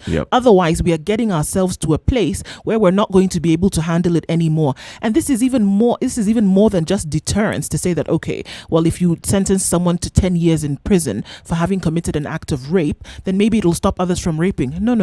It is not going to change the way people think inherently, because that is what they've been conditioned to do. What's it going to take? I think the power rests with the women. They have the power to change everything, because it is them who bring up the boys. It is them who drum up these things in the boys' heads. But we have men who are sitting at the point of legislation and enforcement. Men right now, grown men who are governing the country right now. We're not talking about boys who are 10 to 11 years old who will grow up in the next 20 years. We're talking about men right now who have this legislation in their hands today. It's an interesting one, this one, whereby we find it's actually laws. For us to change things, we have to start from down. At the base. Those people's minds are already set. Now we have to train up the next generation to respect women. Okay. And that rests with the mothers. With the mothers. Because there is a saying, train up a child in a certain way, and they will not depart from it. Okay. Yes. Thank you very much, Otieno, for your contribution this morning. Thank you. Where are you? I hear you're in traffic. Yes. Where are you, and how is it looking? I'm in Karen on Ngong Road. It's moving. There's a bit of traffic, but it's moving. Okay. Yeah. Asante sana. All the best in your day today. It's Thank you. Have a good day. It's an interesting one, this one, and it's sort of come full circle with the discussions we're having, because you can see societal attitudes coming into it, and then you've got legislation on the other hand, and the discussions are at conflict. And I think what happened here is this act, the Sexual Offences Act, was slightly ahead of its time. And what I mean by that is that usually legislation is put in place to reflect also societal attitudes and where we've reached as a society in terms of development. So, for instance, right now we haven't legislated for the decriminalization of marijuana, but if in a few years we will, and it will be completely acceptable. And what's been happening, and you can see, is the sensitization or desensitization and getting buy-in from the community and or the society. So usually by the time something is coming into legislation, it's to reflect how society feels about a certain issue. So when I say this piece of legislation was ahead of its time, society hadn't advanced to this level where it felt the need to protect women this adequately, or where women weren't being sexually objectified and being purely the desire of men's sexual desires. So I think that's what creates these bottlenecks, where our mentality as a society hasn't developed sufficiently to accept these laws. So we don't push to enforce them. We don't create environments that will ensure they're enforced. We don't put pressure on the instruments that are in place to ensure that they're enforced. So we need to do some work on our society, on our mindsets, on the stigmas around this, and just shift attitudes towards how women are treated, both in the workplace or whether it's the rape aspect and how the law actually enforces. Take one individual who happens to be a government official. Take one individual, and it's sad that I have to make a parallel like this or make an example like this. But I think that that's what's going to take. If his wife was raped or if his daughter was defiled, how much more serious do you think he or she, he would be about enforcement of this kind of legislation? Is that what it would take? But place what you're saying against the backdrop of how Kenyans function socially. Is it ever our fault? Is anything ever is it always somebody else? So take that view into a situation like this one, and you'll find that what you have, they don't ever relate. We don't relate these things to what if it were us. No. It's always something happening to somebody else. But then when something does happen, then we see kind of increased, clamor for legislation or enforcement of that legislation. And I'm saying that we don't need to get to that place. Or in this country, or perhaps we do need to get to that place. It's necessary to get to that place. Issue of then to see the lives of other national people. Issue because national leaders died. Yes, it needn't have been, but that's what it was. If you have men in high places, and predominantly so, do you really expect a situation where you have laws or statutes that go against the norms that they favor in place? Do you really see them supporting those norms? That's the sad thing. And again, when now it comes to selecting individuals, again, and all of this does come full circle, where we say then going back to whom we vote into, it is someone that should be, and it's even for us to understand the mental conditioning of these individuals that we're actually giving our votes, to understand that this is a decision that they would make if given this particular scenario. This is how they would make a decision, or this is how far they would enforce something. So really understanding the power of the vote that we have is something that is critical to the positive development of this country or any other country. And those are things that we need to take into consideration. Far and wide, we are not. Interesting conversation we've raised this morning, and I think, like we say every time, a conversation starts here and a conversation must continue because we've started it, and this is it. We are not doing enough in terms of enforcement of the Sexual Offences Act. We're not doing a lot or enough in terms of ensuring that the society is ready for these new pieces of legislation. And the conversation continues. It's 20 minutes past 9 o'clock. This is a Situation Room, Kenya's biggest conversation on Spice FM. Well, it's also Customer Service Week. Happy Customer Service Week. It's not every day that you meet a centenarian. Take, for example, the Standard Group. We have been here for over 100 years, and our secret to longevity has been but one: the magic of service. The magic of serving you, our customers, has given us so much life, and we could not have been here without you. We thank you, and we will continually endear to serve you to our level best.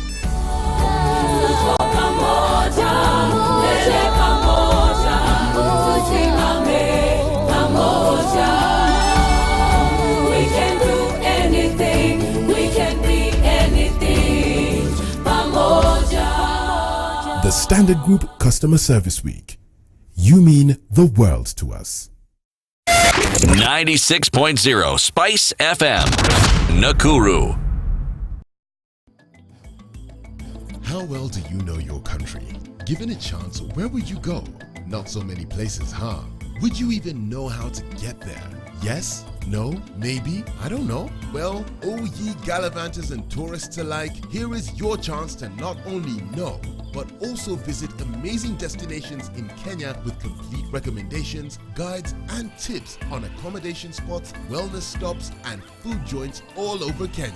How, you ask? Courtesy of the biggest locally targeted tours and travel magazine, Travelog. Travelog is your monthly pull-out magazine in the Standard newspaper every first Thursday of the month. With Travelog, enjoy the beauty of life that Kenya has to offer. Visit exotic and hidden destinations, be part of amazing conservation campaigns and projects as you simply enjoy Kenya. It's our way of putting Kenya on the map.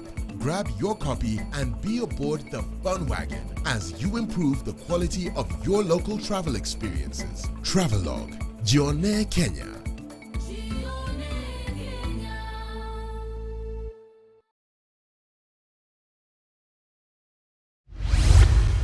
Mature, intelligent talk every morning. Spice up yourself. Mornings done right.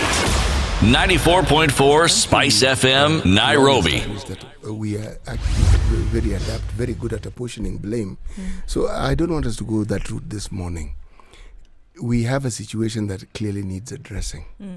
And when our callers came, they all seem to have the view that we have to go further back into this and understand how people are brought up, how the girls are brought up. They were saying boys, but how people are brought up. Generally, yes. Or what it is we think is important in the upbringing of our children.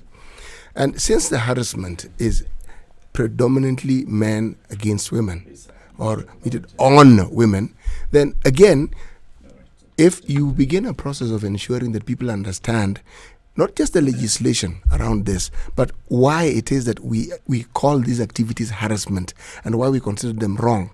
And people have to understand, because clearly many people who indulge or who participate in this sort of I was about to say criminal activities. Perpetuate these acts of violence. Yes, they are criminal activities. Yeah. Actually, it is from a position of ignorance. It sounds like an excuse. It isn't. What they think they know and what they think is right and what actually is are two very different things. And people seem to think that if I think something is culturally okay, it's right or it's legal. It isn't. It may suit you, but it's not. It is not. It's not right. It is not. Brian is calling in from Kisumu. Good morning, Brian. Good morning. How are you? Good morning, Brian. Good morning. Morning, Jerry. Morning to City and morning to Ndu. Good morning, Brian. Thank you all for doing my mornings right now. I got two issues. One, Jerry talked about these guys, the perpetrators themselves, and what really happens is the things that we don't know. Because you remember in the previous regime, the previous century, we had a minister who actually defiled a young one, a child, and then they went scot-free, and there were ministers from whatever marginalized communities, but you see, they just went scot-free because they were powerful ministers. You see, we have issues of even chiefs doing these things nowadays, and now the big question that MJ asked is what happens to these people who, like, you know, the pedal pushers who push for guys to drop cases against defilement.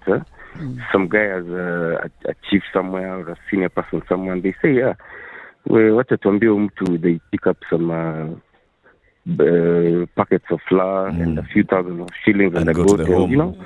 Yes, you see. And then the chiefs go to their houses with the 5,000 bob in their pocket.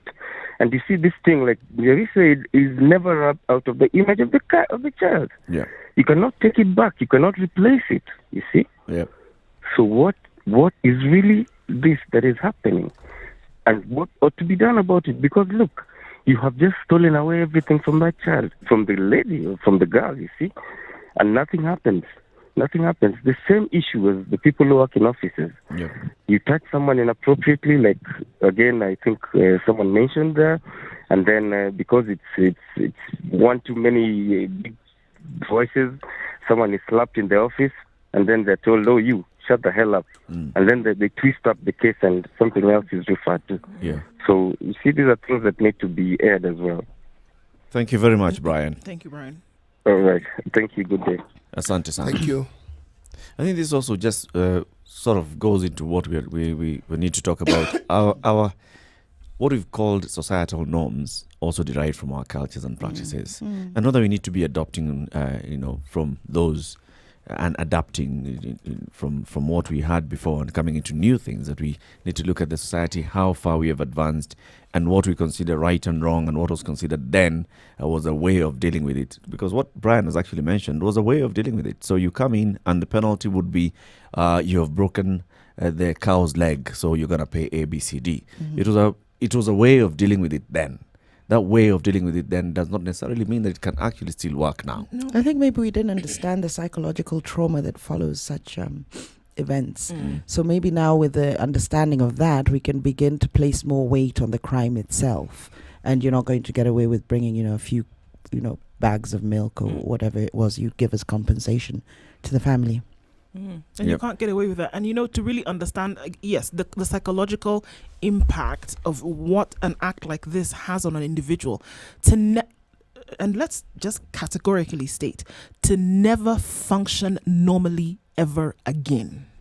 To never 100% contribute to society the way you would had you not been violated in that manner. Yeah. It sounds crazy, but that is actually what happens with a lot of these cases.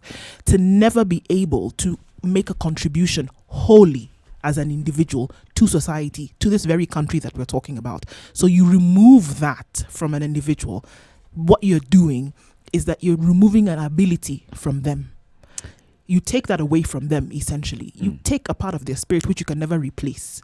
So what we're saying is we've got to get serious then about taking the perpetrators of that more seriously as concerns enforcement of the legislation that has been put in place. Sounds grisly, but that is what needs to happen. It sounds terrible, and I do hope that we also look into the aftercare of the victims in terms of counselling and psychological treatment for the trauma. We've got about half an hour left of the show, and I wanted us to end on something of a lighter note. It's been quite a heavy conversation this 1 hour. I wanted us to look at not just some of our traditions, but some of our superstitions as Kenya. Tomorrow is Moi Day, a day for us to unite.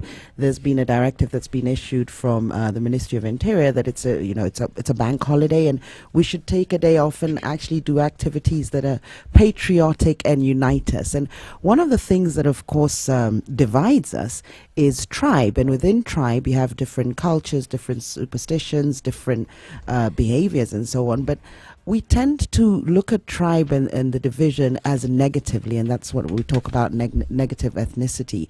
But there are great things that we can learn about each other, and the differences can be celebrated. So today I wanted us to end on a few tidbits on the idea of superstitions between or amongst different tribes. I can only talk about, of course, the ones that I understand very well. Of course, C2 will be telling us about a few Luo superstitions, and no doubt Nigerian superstitions will trump all others. Will trump the deck today. But in terms of Kikuyu superstitions, we sort of all know some English ones. So, for instance, Friday the 13th is considered bad luck, and people maybe not travel on that day, don't book airline tickets. Those are universal ones. When I say universal, simply because we've adopted the Western culture. Similarly, in the Western culture, you have the no umbrellas in the house. That's bad luck. Or you have don't walk under a ladder. Or so some of those. But in the Kikuyu ones, there's very interesting ones.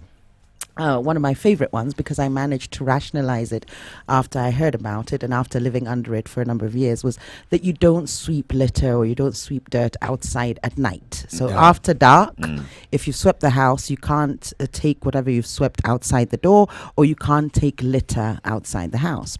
And a reason being that you're going to lose all your wealth, or that you're sucking or, throwing away your wealth. Yep. And for the longest, I thought, why would anybody think that? And, if your house is dirty, if something spills on the floor at night or after dark, you want to sweep it and throw it away, but you can't because you'll lose your riches.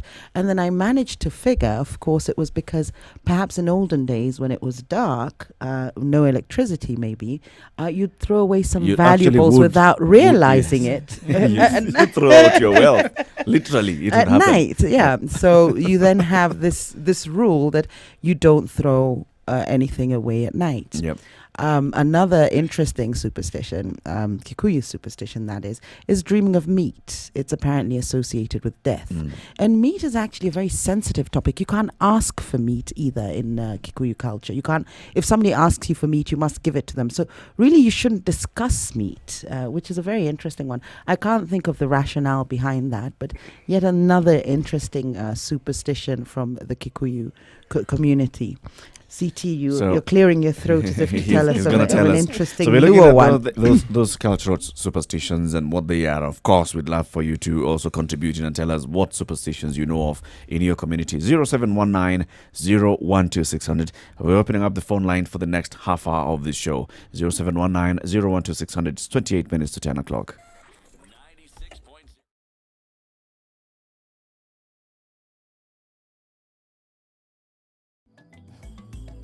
How well do you know your country? Given a chance, where would you go? Not so many places, huh? Would you even know how to get there? Yes? No? Maybe? I don't know. Well, oh ye gallivanters and tourists alike, here is your chance to not only know, but also visit amazing destinations in Kenya with complete recommendations, guides, and tips on accommodation spots, wellness stops, and food joints all over Kenya. How you ask? Courtesy of the biggest locally targeted tours and travel magazine, Travelogue. Travelogue is your monthly pull-out magazine in the Standard newspaper every first Thursday of the month.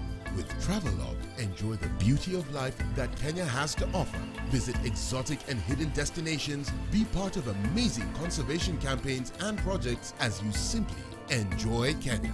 It's our way of putting Kenya on the map.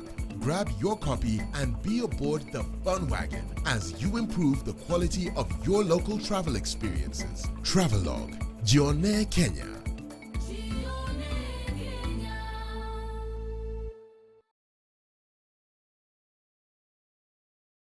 Tired of living your same old life? Need to spice it up and add some flavor? Well, we can help you go from living to living it up.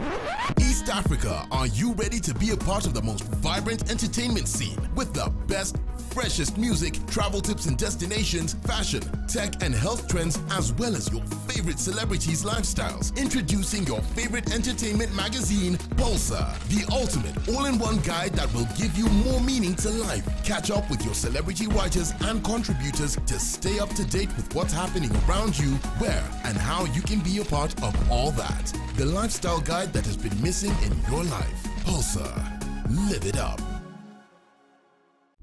Classic soul, R&B, smooth jazz, neo soul, and nostalgic ballads. Make some noise. Yeah! There's still a problem on the southern bypass, which is a bit dizzying for this time of the day. There's probably a deeper reason as to this. We'll find out soon enough. But if you're planning on using the bypass, don't, because it is chock-a-blocked and traffic is bumper to bumper.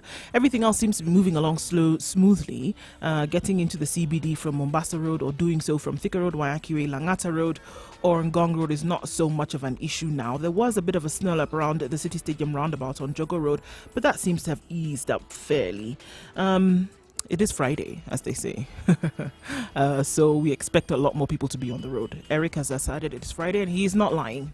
0719-012-600. If you see something out of the ordinary, do let us know. Mature, intelligent talk every morning. Spice up yourself.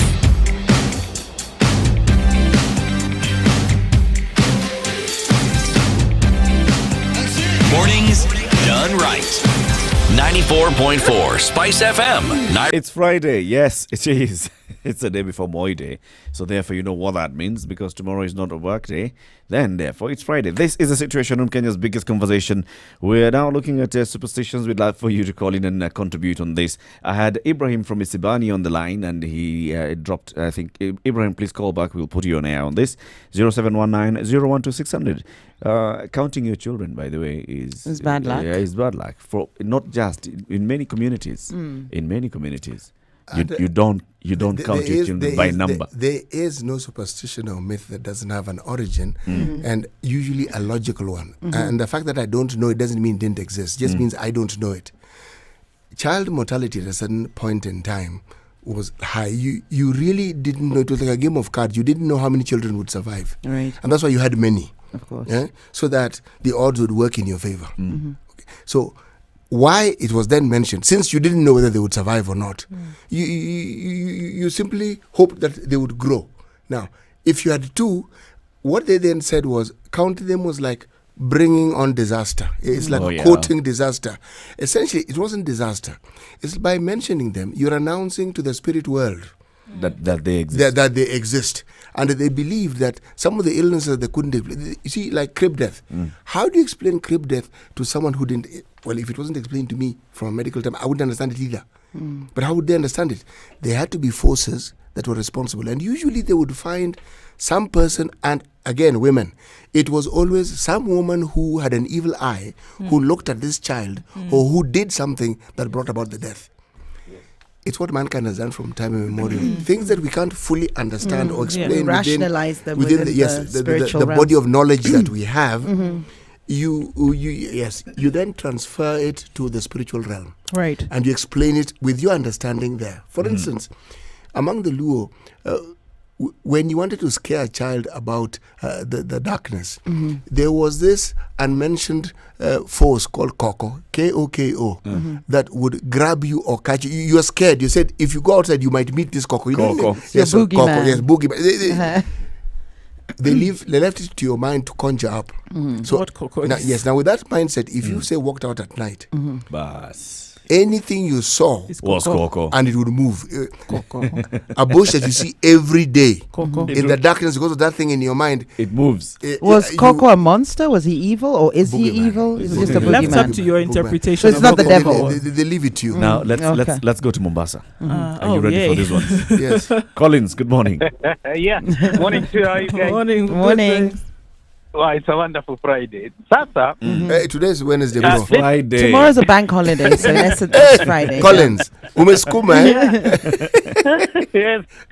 There's a Friday feeling already. Yes. Now, I come from the Luya community, and you know how chicken is value. There are two things: the eggs. Pregnant women were told never to eat eggs. Really? Yes, it was claimed that it would make the kids not to speak easily. Wow. So this was a clever way to ensure that there was eggs left over for the men, and that no woman had an egg craving. No, this would scare them not to eat lots of them, just because maybe the kid would be overweight or big, so that it would bring trouble during delivery. So it's nutritional as well. Yes, there is a part of a chicken called gizzard, imondo. That one was left for the head of the house. Right. But when the head of the house is not around, the sons or the eldest son would take the turn to eat it. But if you have two sons, it was never allowed to be shared amongst the brothers. With the claim that they would hate each other. I see. So that would deviate the war between the two boys or the two sons when the mzee is not around. So you are scared not to share the imondo. It happens to date. My mom cannot give us. I have a brother. We can't share imondo when my dad is not around. We can't share. We just can't. Who eats it? When my dad is not around, because I'm the eldest, I do eat it. Oh, nice. Yes, it's yours. It is left for me. Yes, it's mine. And you time your visits.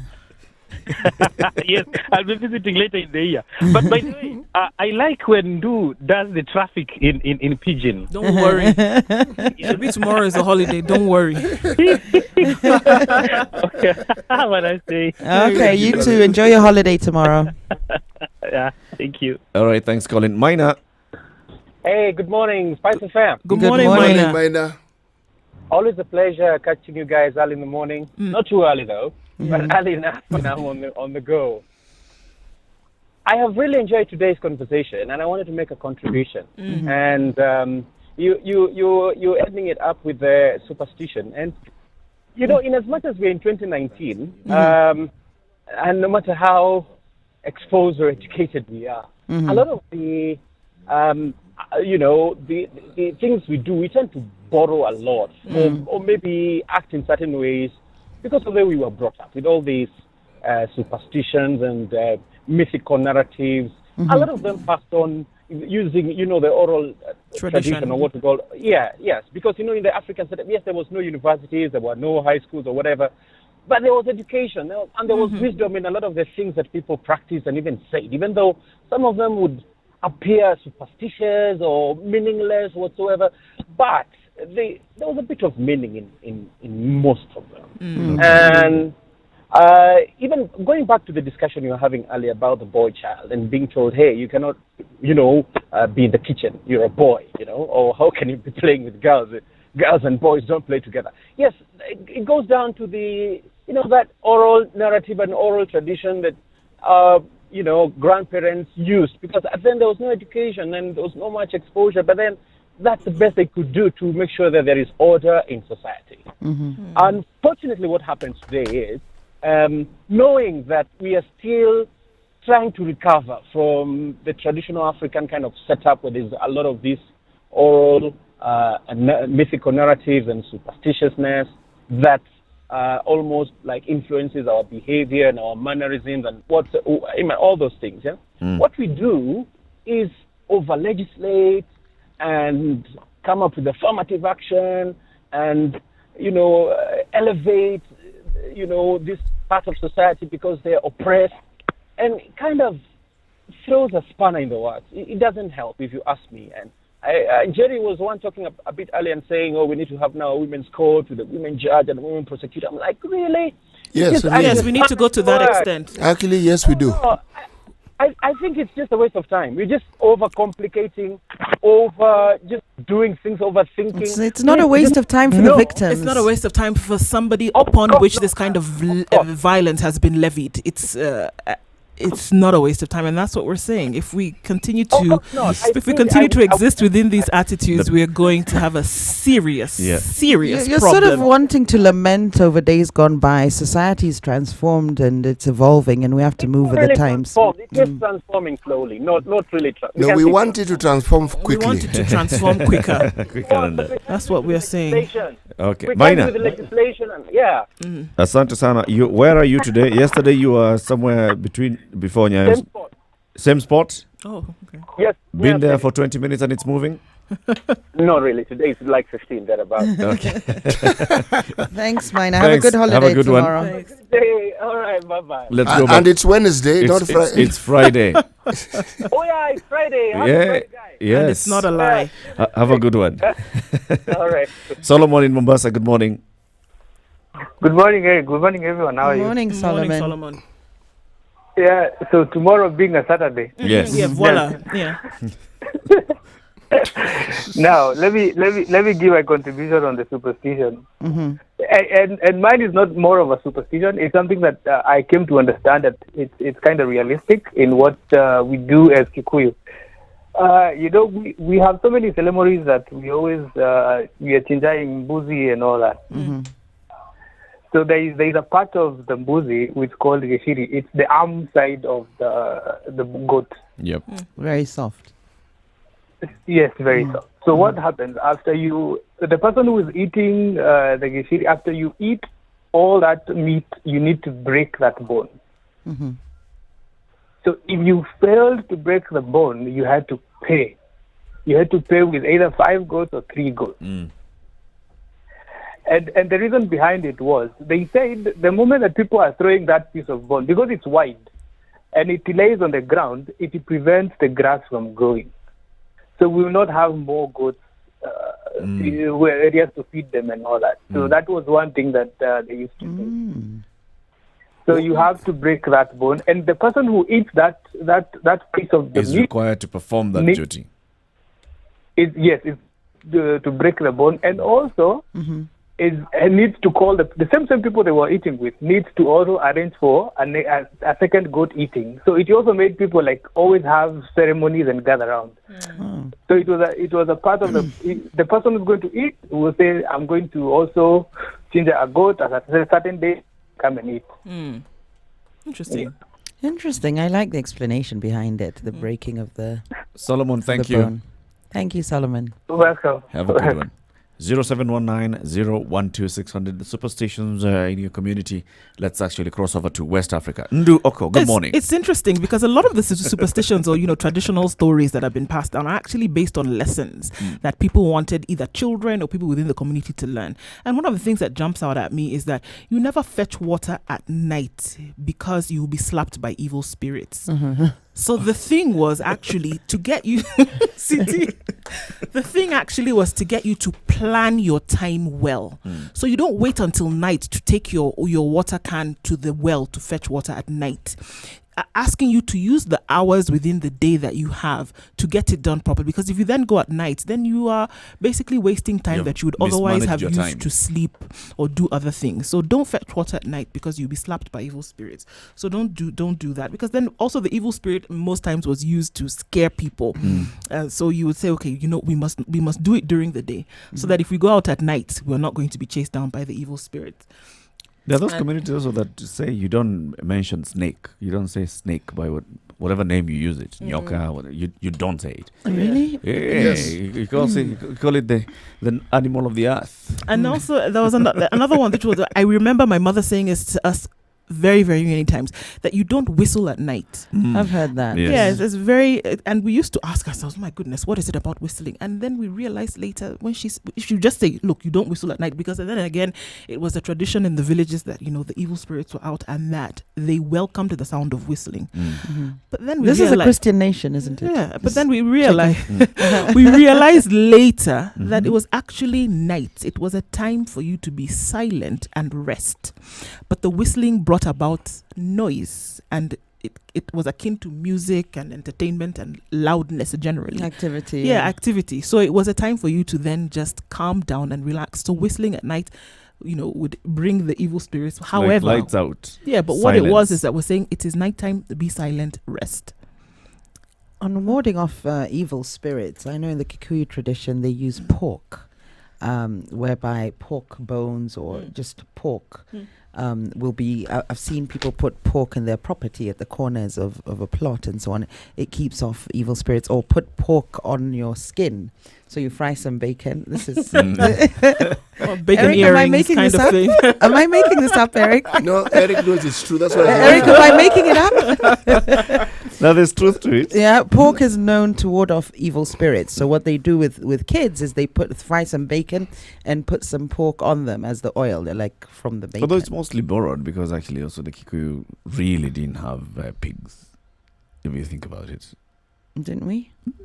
Not in the olden days. Well, pork is looked at as something that wards away. Yeah, it wards away. It's actually used. Cultures evolve over time. They do evolve over time, and how they evolve is when we interact with people who previously we didn't interact with. Yes. We pick up what they have. Well, what makes you say Kikuyus didn't have we pigs? That's quite a strong statement, because maybe there was. But they didn't. What are those little ones? They're the wild ones. You know what happened? You know the animals that were there. The goats, sheep, cows, dogs.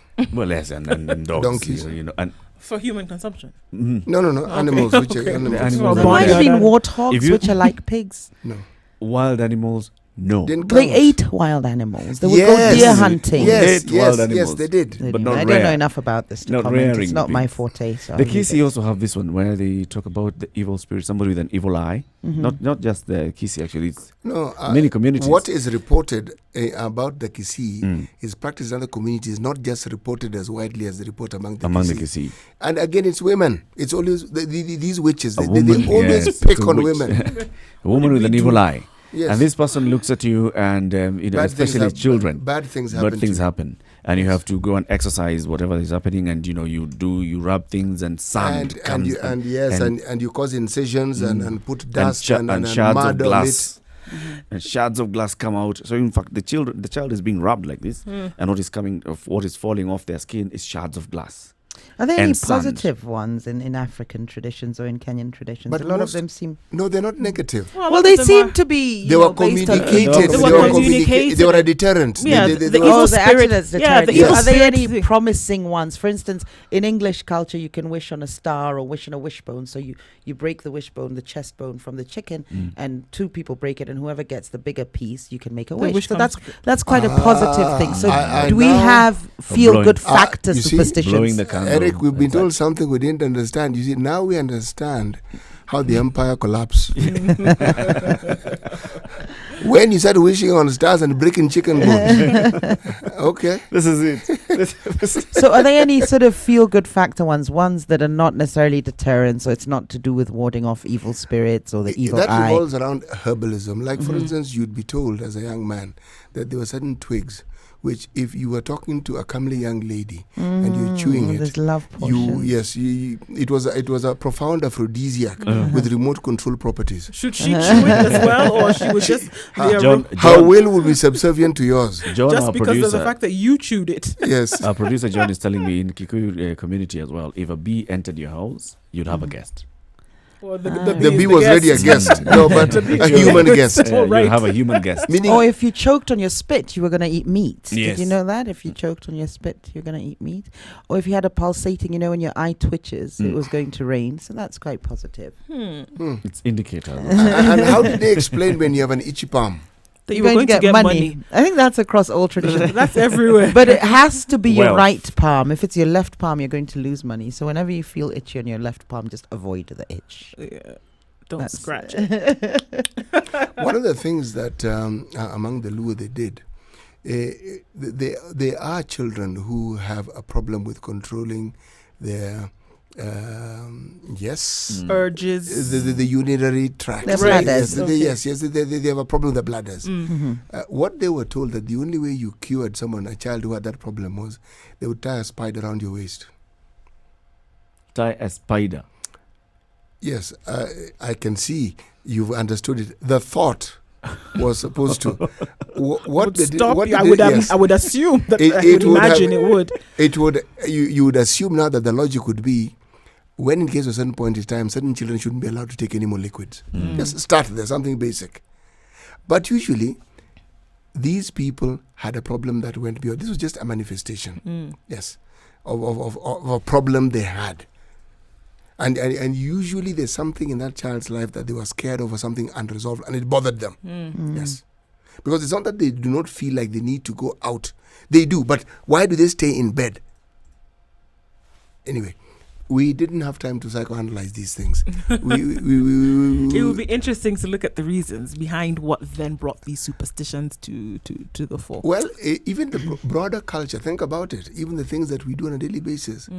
Remember, the division of roles within societies was actually what eventually badly evolved into discrimination. Because it was roles, just simple roles. And women had their place, and respectedly so.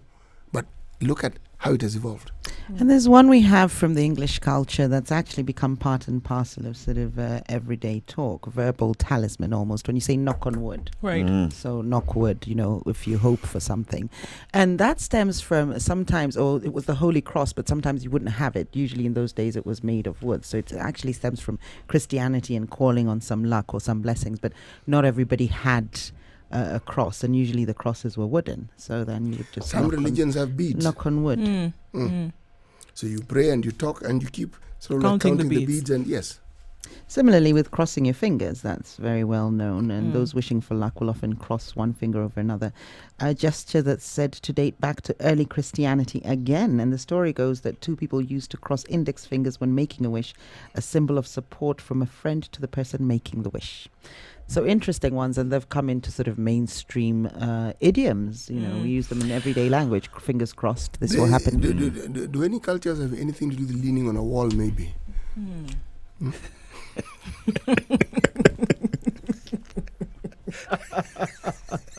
Here we go. It's interesting to note, however, that I think a lot of the things that we see playing out today from African traditions or superstitions, as it were, we call them today but totally different things. Like, for example, how you tell a child not to pick up food from the floor because obviously it's been dirty. Contaminated, it's dirty. But if we look at superstitions, like I look at one coming out of Nigeria, again with the evil spirit notion was used as a deterrent from you to do something wrong. It was put in as a fear factor. So don't pick up food from the floor because the evil spirit has already marked that food for there. So if you take it, you're taking food from the evil spirit, and they will come and take something from Punishment you. comes. Whereas all we are saying is, don't pick up that food because it is dirty. It has already been contaminated. So therefore, but then we see that replicated today. Yes, but also if you ate it, the likelihood of you having a tummy problem would be there. And exactly. That would be the evil spirit and that's the coming. evil spirit coming to take back its food that you took from the floor. All right, guys. So it's Friday. We are going into a long weekend. Tomorrow being the 10th of October, that's Moi Day. We'll be here, of course, between 6 a.m. and 10 a.m. But let's have our parting shot for the day. Who goes first? It's important to look, I think, at options for the problems that we see ourselves with, whether it's looking at totally a different way of doing government in this country, but maybe trying to look and think outside the box. At the same time, we must be deliberate, and I keep saying being deliberate about things that we want to see a change about. So whether it's a change in governance, whether it's a change in enforcement of legislation, whether we're also then looking at demanding services of those that we put in public office, or changing things to make sure that they suit the people, we have to be deliberate on all fronts. And also to say that, there are things that came about from before that teach us lessons in our days right now where we are. Democracy has its negative side, and totally negative. Just because a larger proportion of people think something is so doesn't necessarily make it useful. I'm not even talking about right and wrong. Doesn't necessarily mean it is useful. Jerry?